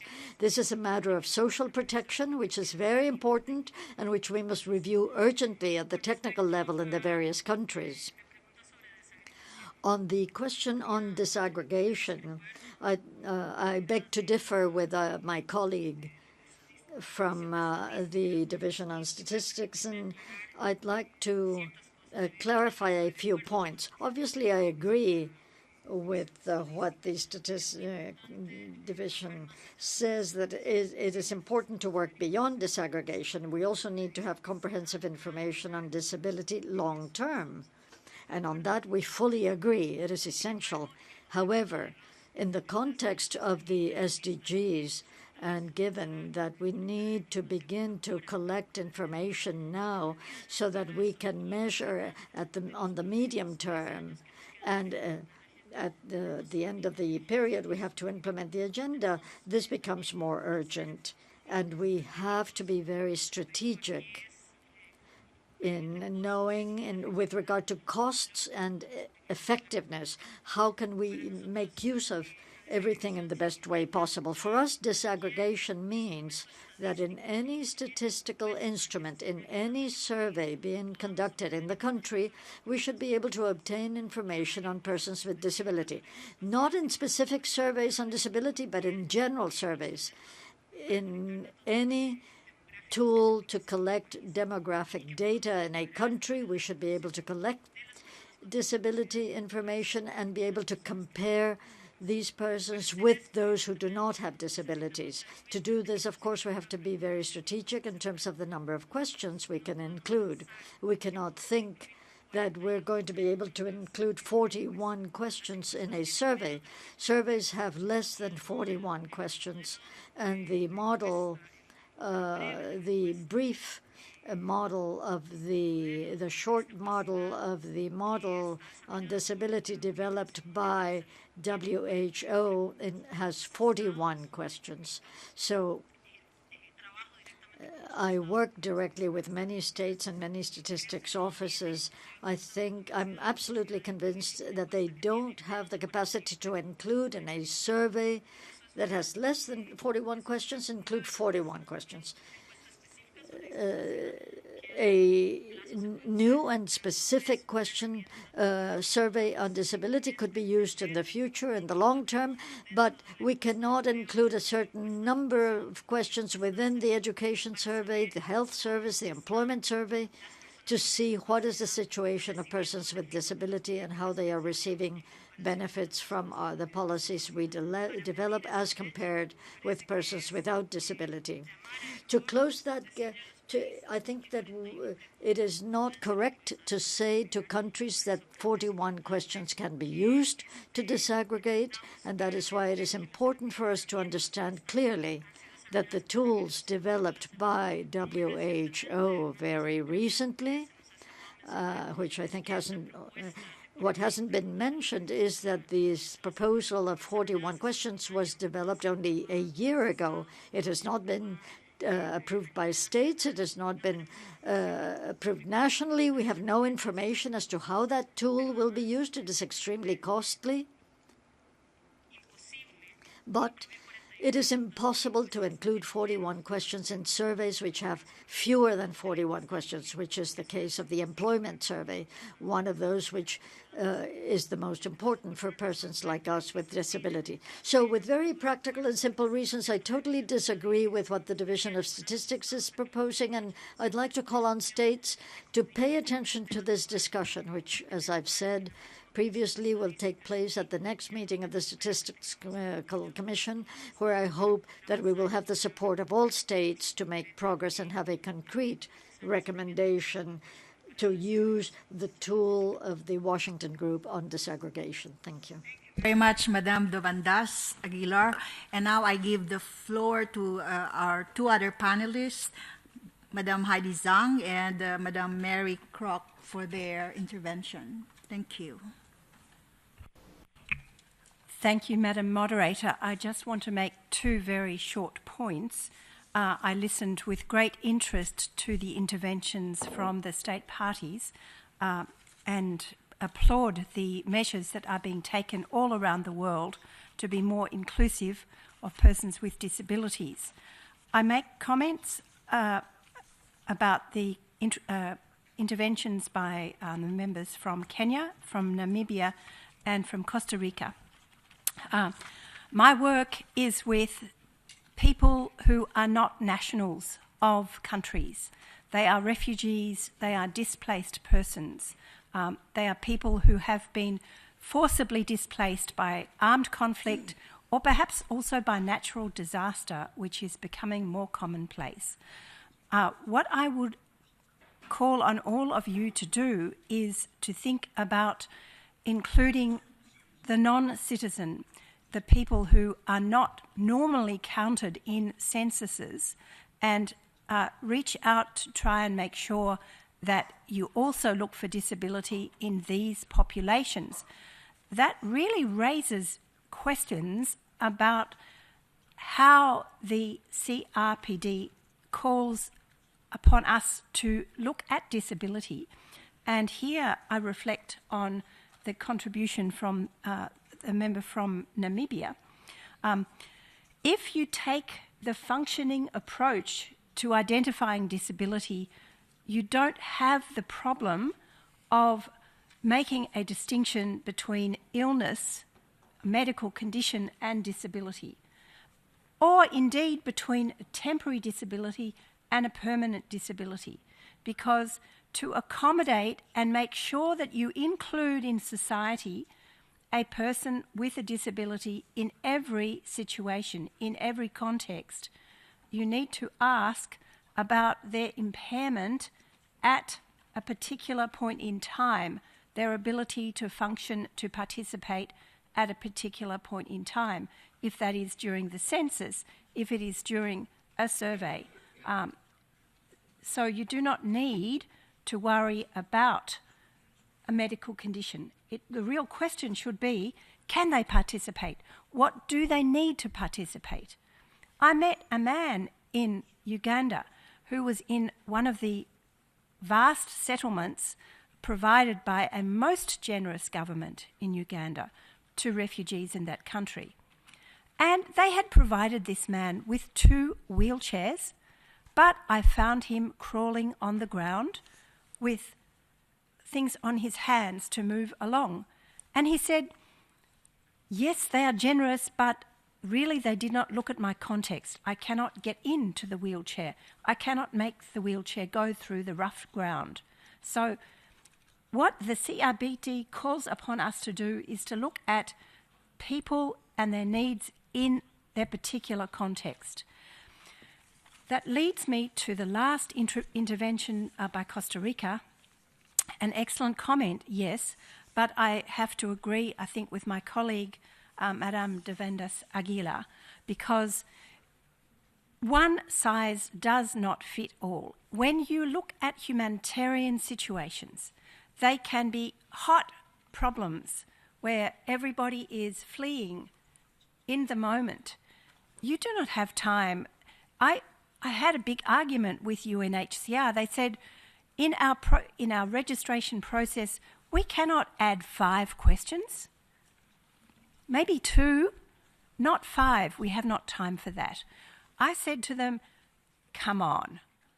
Maybe you do have time for 5, at least to ask a bit about impairment and context. Certainly they do not have time for 41 questions. So it's a very good comment that you cannot use exactly the same tool in every context. That's correct. But I will go back to my last point. This year we see many initiatives internationally in INGOs, NGOs and in governments, and you have shown this again today. We need to try to find a way where we can start asking the same questions. And I tend to agree that let's start small. Let's start with the 5 functionality questions. That is my contribution. Thank you. Thank you for your response. And now I give the floor to Madame Chang Heidi. 今天下午 This afternoon, I'm delighted. I've learned so much.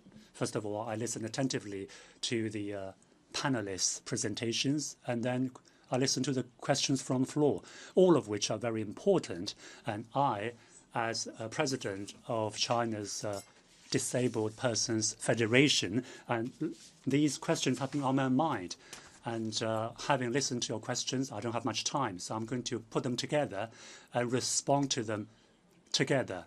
I like to say that people with disability, in the process of implementing and achieving the 2030 agenda, big data is the most important, most fundamental tool we can utilize. In China, we've made some useful experiments and attempts since 2015. We have done a unique big data survey of people with disability.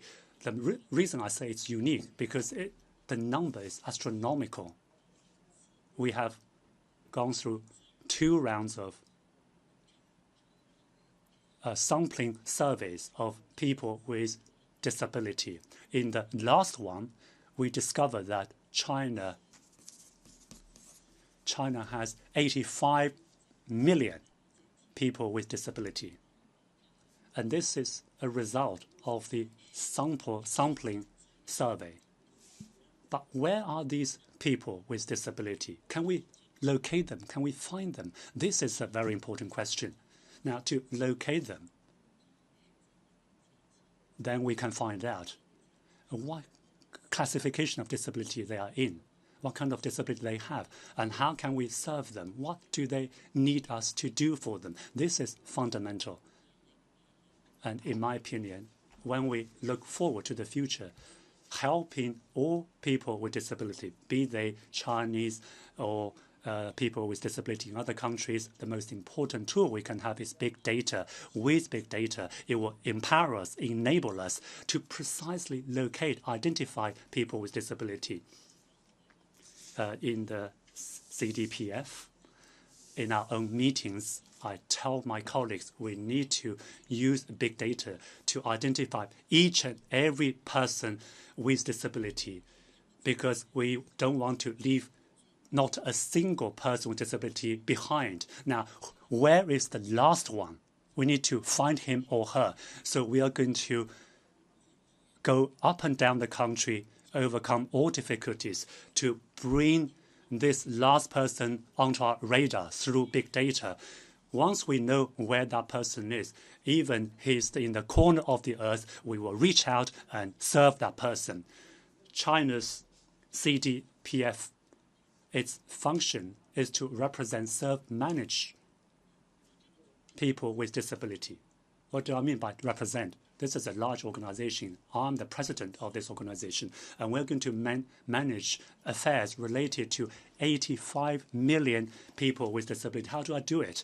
We need to represent. I am a person with disability. I'm a female person with disability.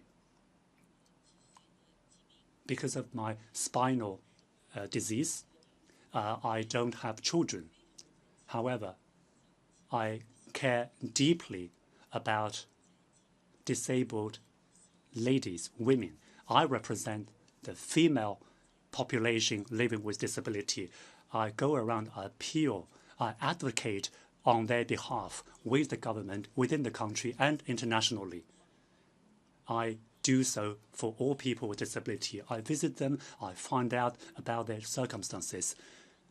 So that's representation. The second function is service. So what kind of service do they need? How do we serve them? Over the past few years, China's CDPF has done a great deal of work. Initially, when we identify a person with disability, if that person needed a wheelchair, we gave him or her the wheelchair. A few years down the line, we found that person living in poverty, and the wheelchair was rickety and not usable, and he or she was still living in poverty. So we started thinking our service should be sustainable, long-term. We should empower, enable this person to live a better life for the rest of his or her life. So we need to have better laws and regulations to really help these people. Now, we need a methodology, and that leads to management. The next function, how do we manage this huge population of 85 million people with disability? This is our duty, our obligation. We appeal to the government. We need to let the government hear our voices. We need to have our own management methodology and approaches and philosophy. Now, we have overcome a certain threshold after 3 decades of work, experiments, practice, and we have realized that given this huge population of disability, the most important is to have the determination to develop big data. In 2015,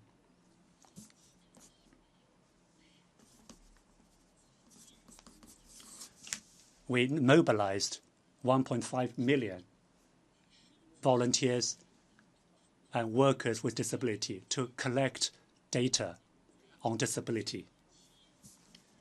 Today, with the results from the sample surveys, we have identified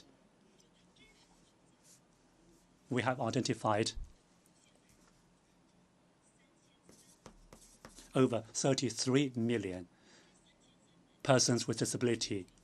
We've identified their real names, their real identities. This is the most real statistic we have. 33 million people with disability. So what are we doing for them? according to the contact details of these people, we pick up the phone, we call that person, are you John, are you Mary? And the person will be picking up, will be saying yes. And now we know if we can serve them. And this is very important. They have to be physically there, reachable, accessible.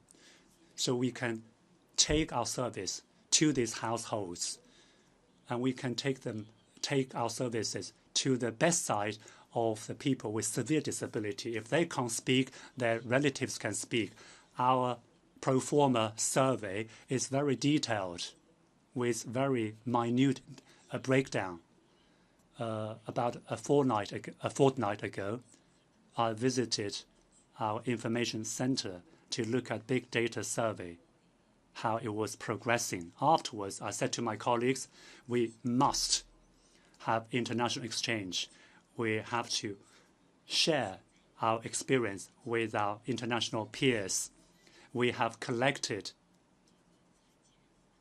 the big data concerning over 33 million people with disability. We need to share it with our international peers. But there are conditions, there are strings attached. Why? Because the information is private information concerning these people with disability. Also, the public security departments, the information available to them is not for disclosure. However, what we can share with the outside world is the kind of disability they have, their gender, what kind of help they need, their age group. Are they still alive, or have they died of natural death? These data are valuable. Why? Because they're updated on a daily basis in real time. Like if one person passes away, the data of this person, according to the death certificate, the domicile registration will be cancelled. And then a new person with disability comes onto our radar. For example, one person fell from a high place and hurt his spine and became disabled when he went to the hospital. When the accident happened, the local chapter of the federation would identify this person and would identify this person as a person with disability.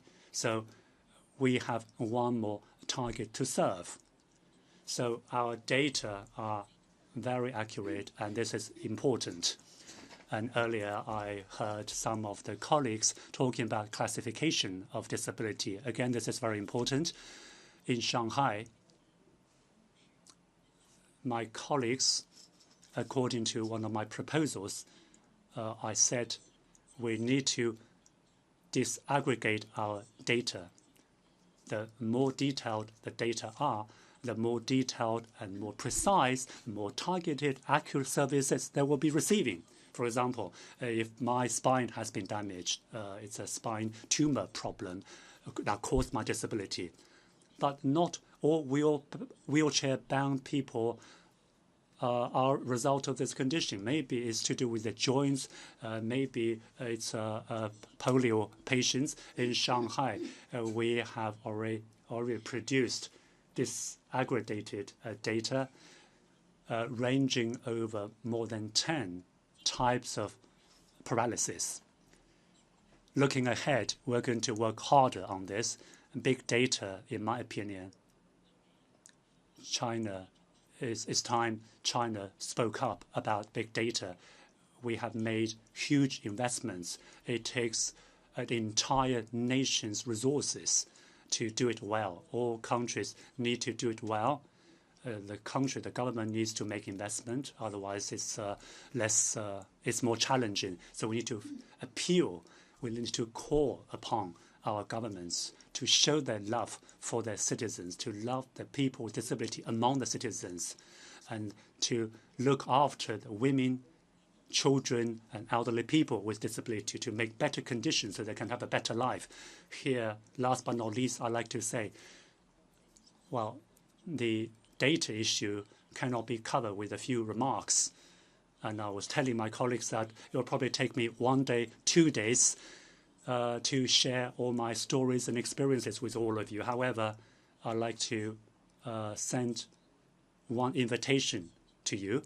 If you're interested, I'd like to welcome you to China, to my federation, CDPF, to China's Disabled Persons Federation. One floor above my office, on 6th floor, you can go and have a look. This is where our big data center is.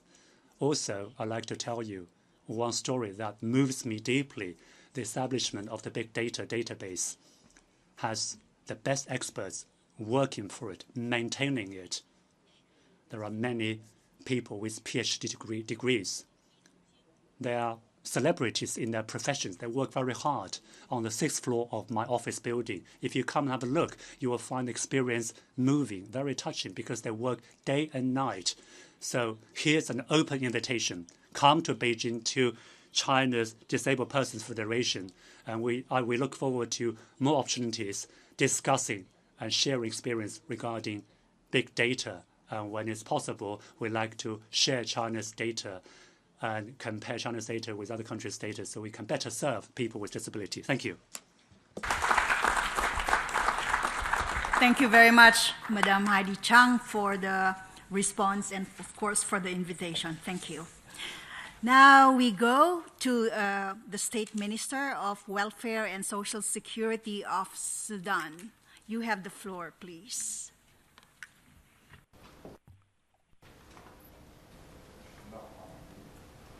بسم الله شكرا سيدة الرئيسة. In the name of God, the compassionate, thank you, Madam Moderator. The question that we would like to put forward today, that the question we are addressing today is of utmost importance, especially with respect to data. Indeed, the compilation and collection of data is indeed critical, and this requires the undertaking of considerable efforts. It also requires assistance being provided to states in need, to the poorest states. These states are in need of a considerable support to compile and to analyze data.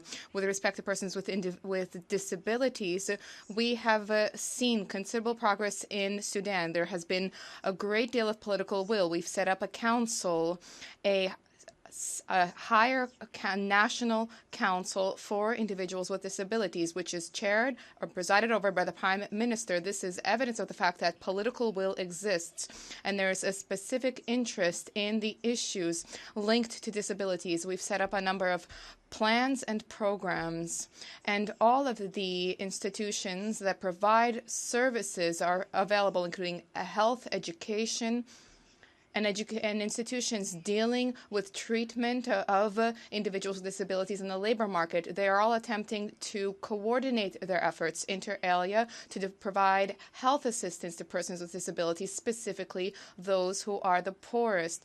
This is a reflection of the interest we accord to individuals with disabilities. But I should also like to stress the fact that the matter of prevention can also be important, because there are disabilities that can be prevented.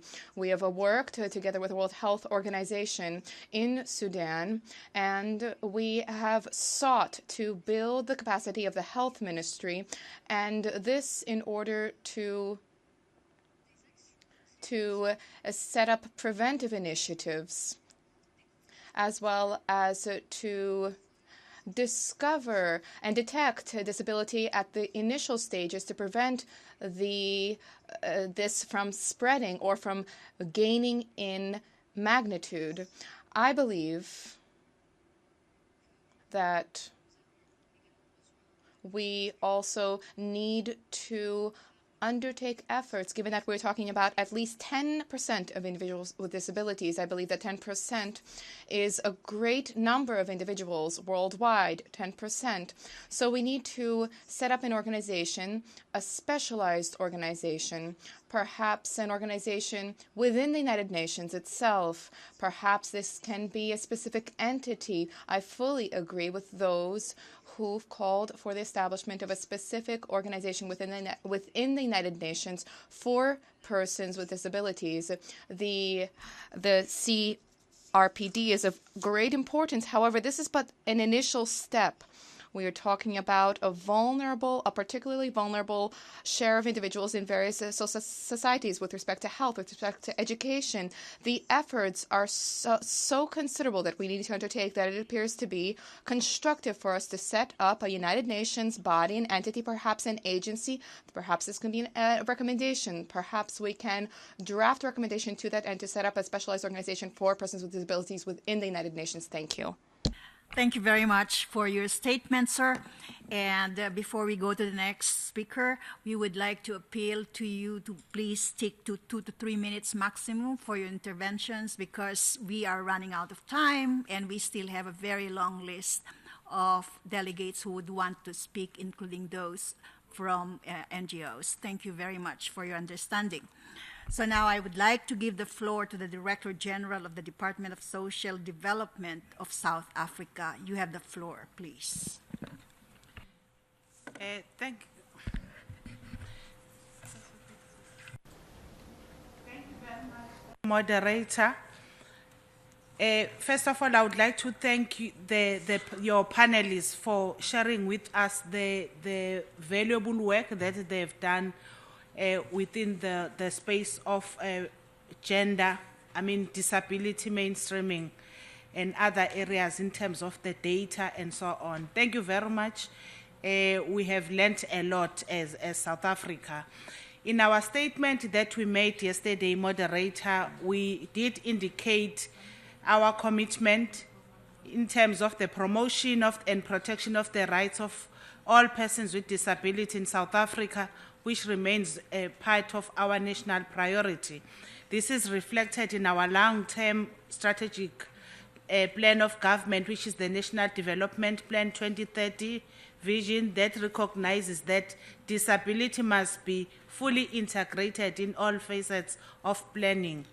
Our policies and programs, moderator, continue to be guided by our constitution of the country, the South Africa's integrated national disability strategy, the Convention on the Rights of Persons with Disabilities and its optional protocol, as well as our aspirations as set out in our NDP and the 2030 agenda, amongst others. To this end, moderator, the first annual report on the implementation of the white paper on the rights of persons with disabilities in South Africa was submitted to Cabinet for approval. This report focuses on the extent to which the white paper on the rights of persons with disabilities has been embedded in planning, budgeting, implementation, as well as in reporting across government. Yesterday, we also reported that in September 2018, South Africa will be privileged to present a country report before the UN Committee on the Convention on the Rights of Persons with Disabilities in Geneva. This occasion will afford us an opportunity as a country to reflect on our national strategies on improved implementation of the provisions of the CRPD. Chairperson, now moving on the issues of focus on this important discussion, we are happy to report that South Africa supports an evidence-based approach to achieving equity and equality for persons with disabilities, with particular emphasis on the cross-sectional compounded aspects of vulnerability, which includes dimensions of gender and age. The white paper on the rights of persons with disability, which was approved by Cabinet in 2015 and is a consolidation of the UN Convention on the Rights of Persons with Disabilities, Sustainable Development Goals and NDP. In further realizing of mainstreaming for persons with disabilities in an inclusive and sustainable development agenda, South Africa is currently piloting the pioneering Disability Inequality Index, which focuses on parity between persons with disabilities and persons without disabilities in the specific domains of education, employment, political representations, and multiple poverty index. South Africa has mainstreamed the annual General Household Survey as well as the annual Community Survey, We are also strengthening systems to generate disability disaggregated administrative data on an ongoing basis that can track the 7% service delivery target that has been set for the country based on the statistical prevalence of disability in Census 2011. All spheres of government are expected to report on an institutional processes on an annual basis. The consultation and inclusion of the disability sector forms the bedrock for policy development and implementation.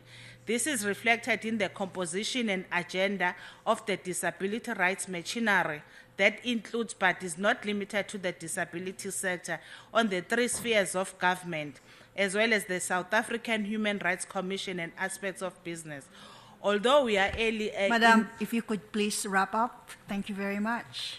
Although we are early moderator in terms of the implementation, we are optimistic that the high-level mainstreaming of governance processes and structures will yield in time more meaningful results for people with disabilities. Thank you.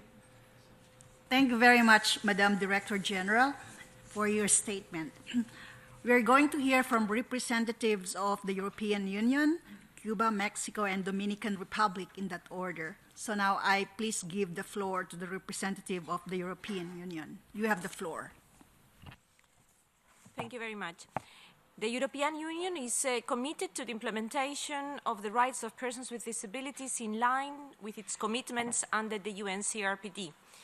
Making development cooperation inclusive is not only an obligation from the Convention to which the EU is a party, but also a priority into the new EU policy instrument for development cooperation called Consensus on Development, which was adopted in 2017. It is estimated that currently 80 million people in the EU live with a disability. This is 1 in 6 people who are still facing too many obstacles preventing them from fully exercising their rights, and far too many barriers to meaningful participation in society and economy. The European Disability Strategy 2010-2020 was configured to implement the Convention in the EU and to eliminate barriers, particularly in 8 areas: accessibility, participation, equality, employment, education and training, social protection, health, and external action. Improving data collection of disability-related statistics and its periodicity is one of the priorities of the strategy. It is essential to have sound data to monitor the situation of persons with disabilities in the EU and to prepare adequate policy responses. Monitoring progress is also done through reporting on the implementation of the strategy. It contains a description of main achievements, how we are addressing the UN concluding observations, and a list of EU legal acts for the implementation of the Convention. The proposal for legislation harmonizing accessibility requirements for key products and services across the EU, the European Accessibility Act, is one of its major achievements. The EU welcomes the fundamental shift to disability inclusion adopted in the new 2030 agenda, which is based on commitment to 5 inequalities and leave no one behind. The Commission will continue to mainstream disability matters into relevant EU policies and legislations. We will strive the same holistic human rights-based approach to disability as enshrined in the Convention. And as we do in the European Pillar of Social Rights, which shares its visions and principles with the SDGs. The European of Social Rights, proclaimed by the EU leaders, European Commission and European Parliament, addresses key issues relevant for the elimination of poverty and inequalities for persons with disabilities. For example, it addresses benefits gaps, traps and disincentives to work because of not well-designed disability benefits.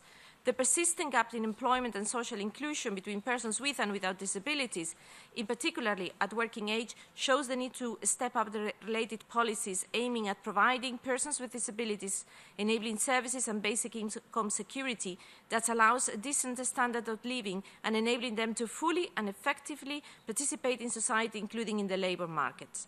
Monitoring frameworks are needed to show progress in advancing with the CRPD.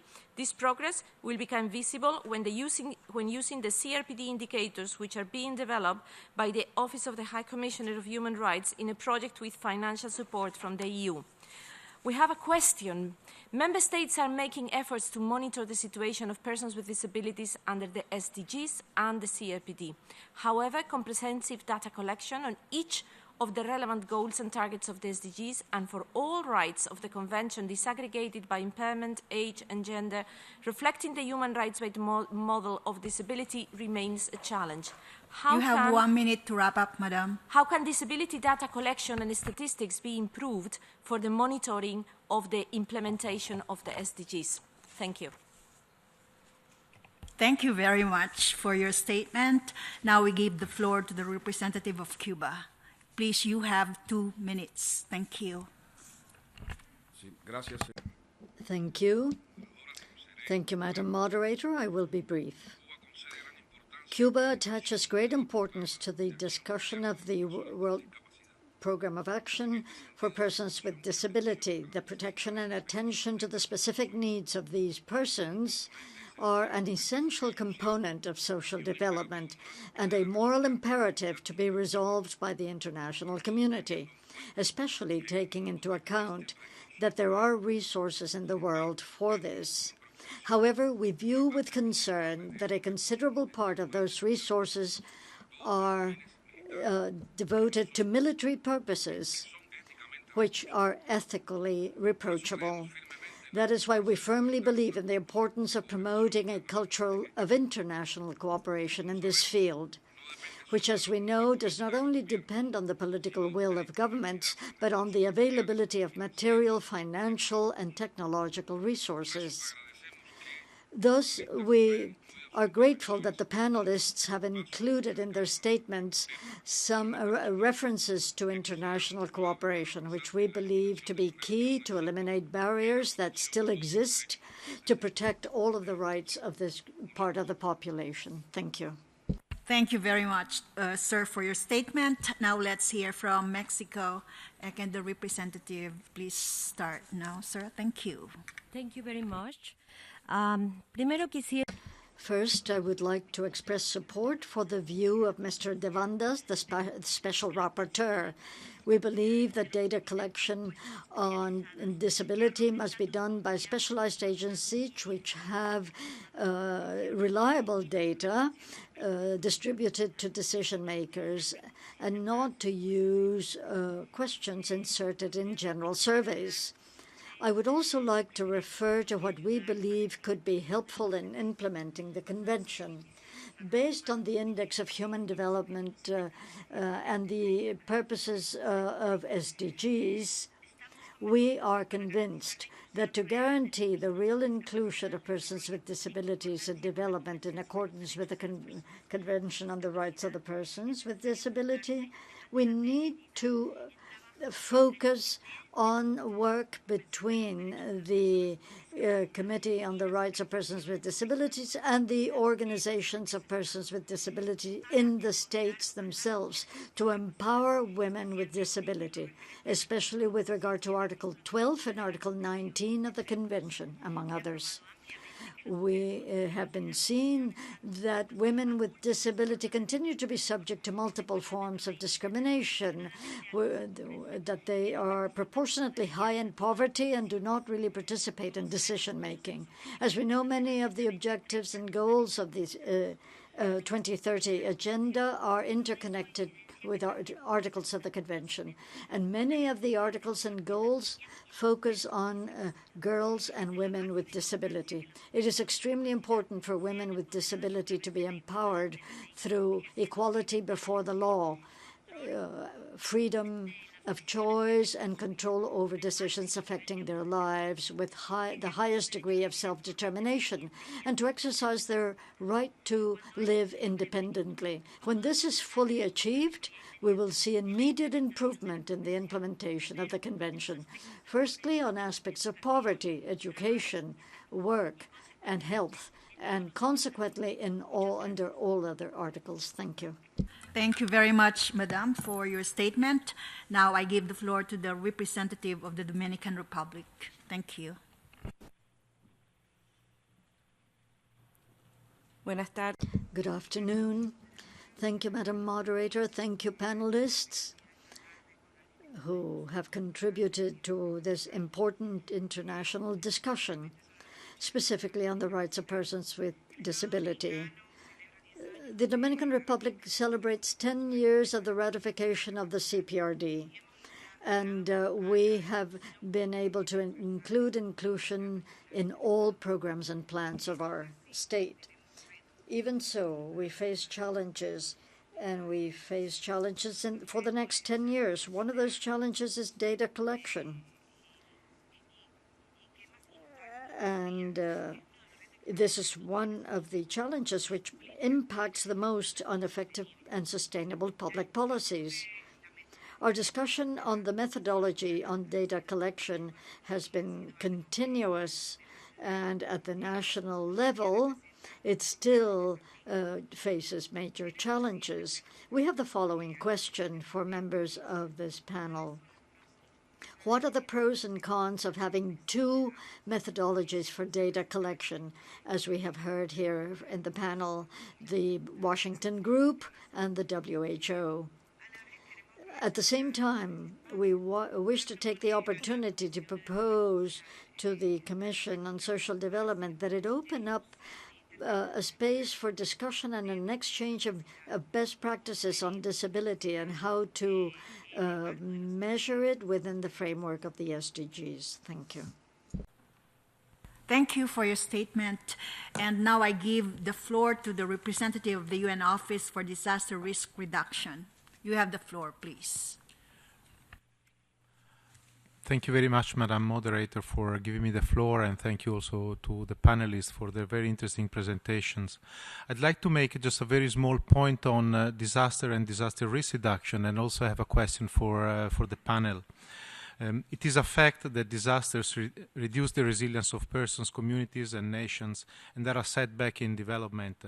There is also compelling evidence that persons with disabilities are particularly affected in disasters, and in addition, there are those who actually acquire disabilities due to disasters.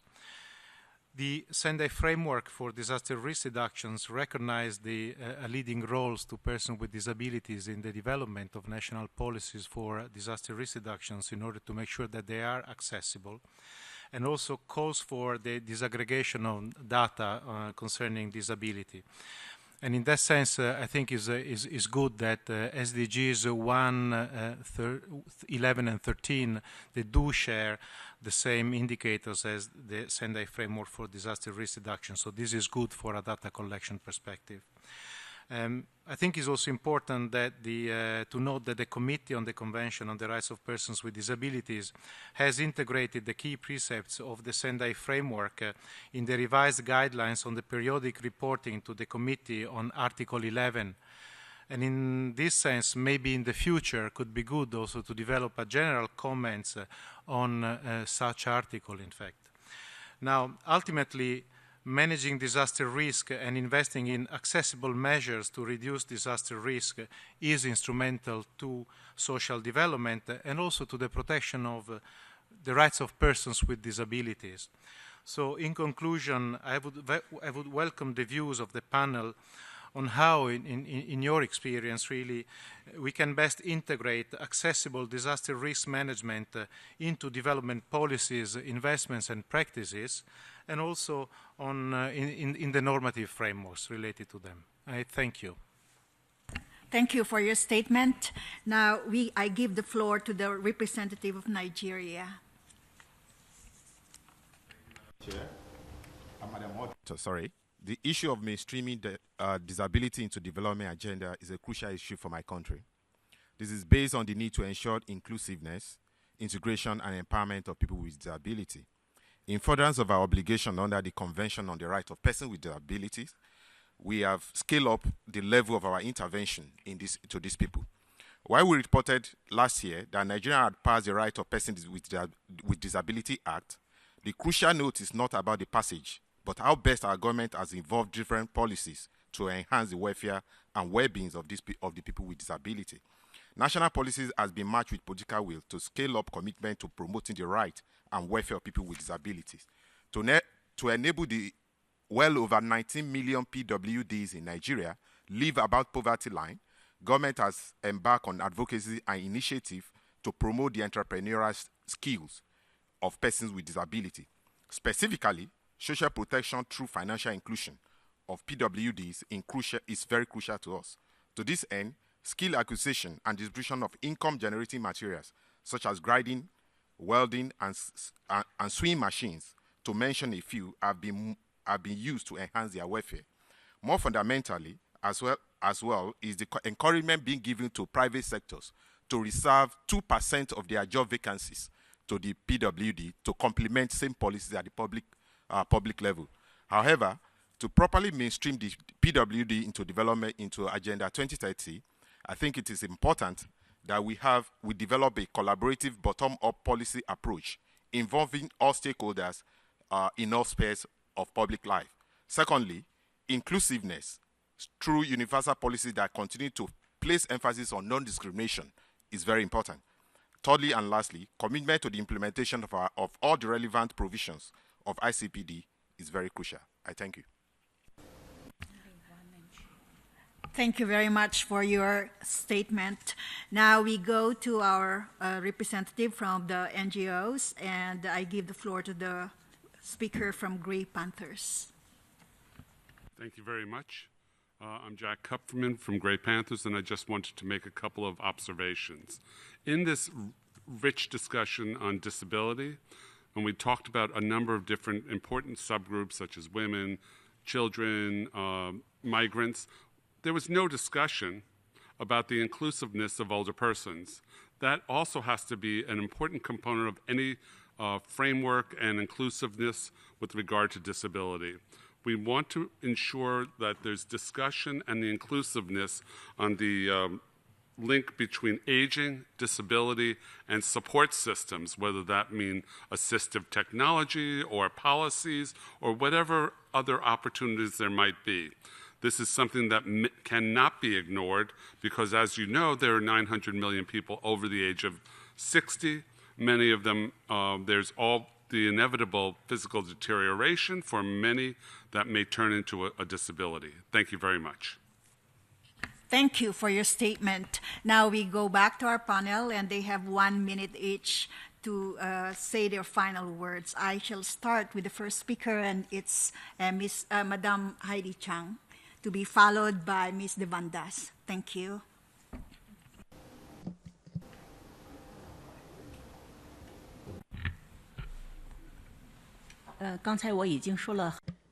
I just mentioned a lot.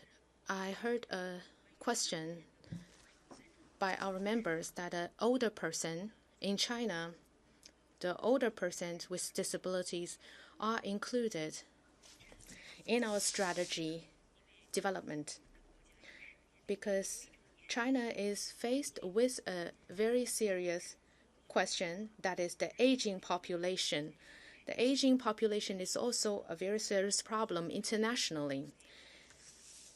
In China, there's also a problem caused by the national policy. Many children are the single child in a family, so by a certain time, it is very difficult for them to care for their families.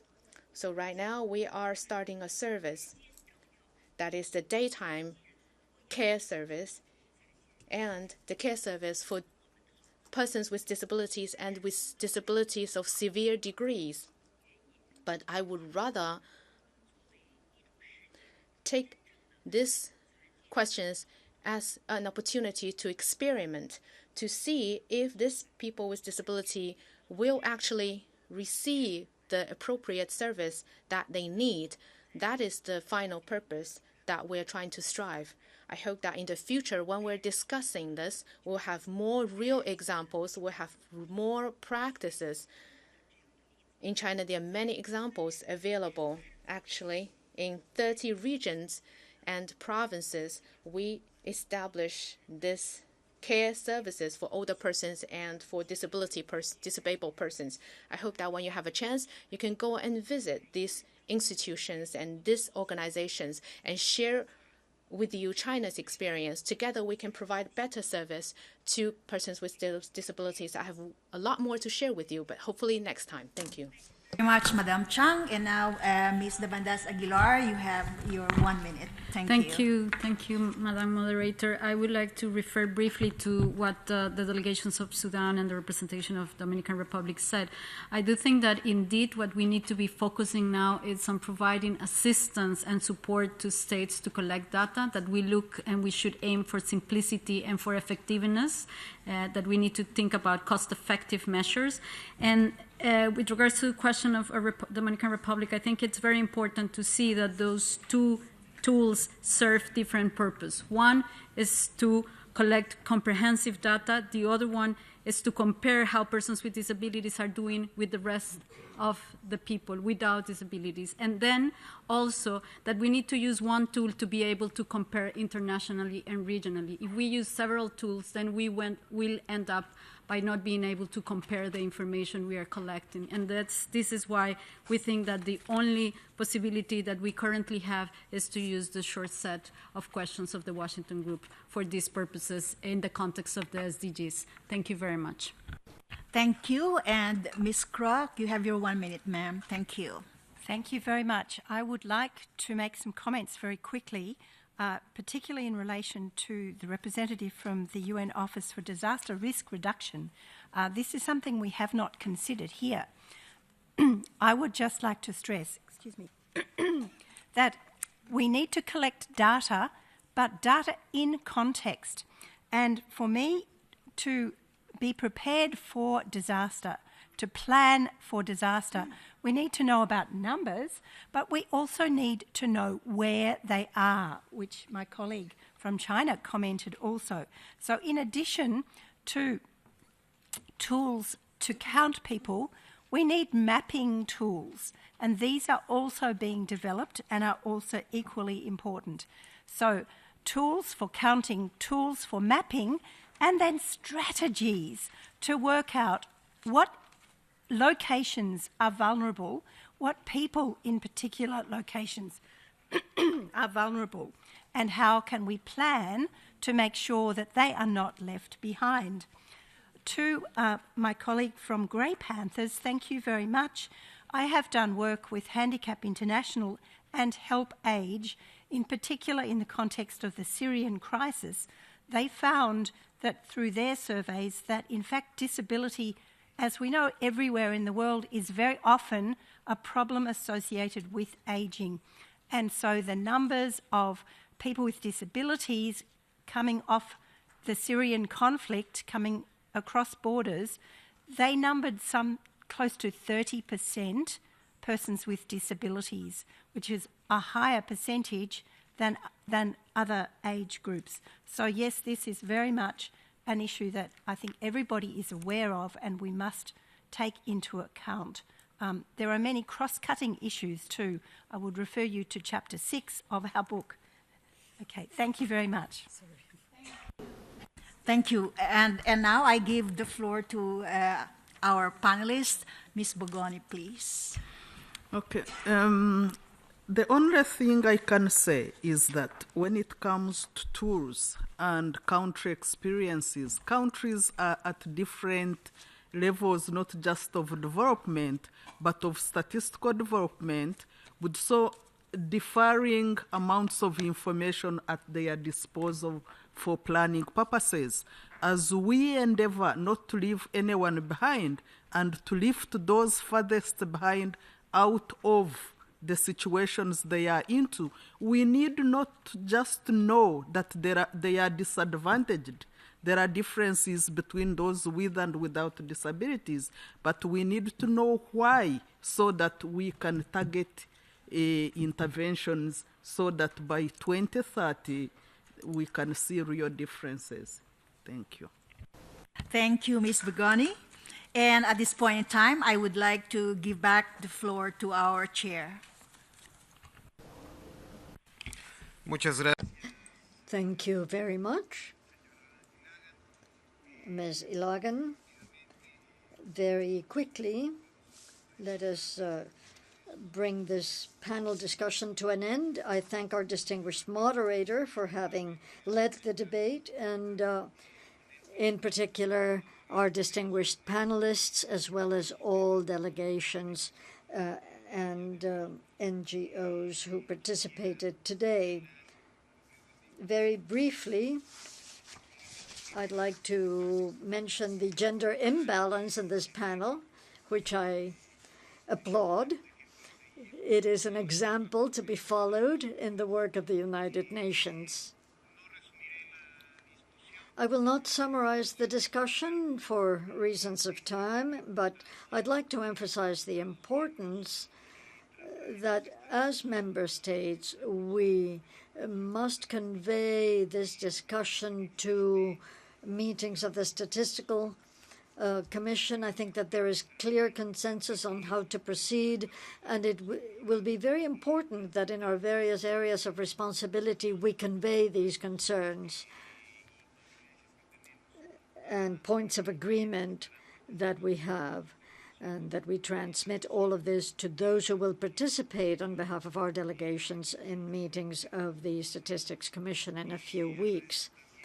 I also thank the interpreters for their work, and I recognize the caption services and other services we have had for this meeting. Excellencies, distinguished delegates, tomorrow morning at 10 a.m., the Commission will first hear a statement by the youth representative on the outcome of the ECOSOC Youth Forum. And this will be followed by a presentation by the Deputy Director of Human Rights of the Ministry for Foreign Affairs of the Islamic Republic of Iran, who was not present in today's meeting. I will also consult with the Bureau about the possibility that those NGOs who registered for today's debate might be able to make statements tomorrow following the presentation of the director. Ladies and gentlemen, thank you very much for being here. Tomorrow, after these statements, we will continue with the general discussion on sub-items 3A and 3B. Thank you very much. The meeting stands adjourned.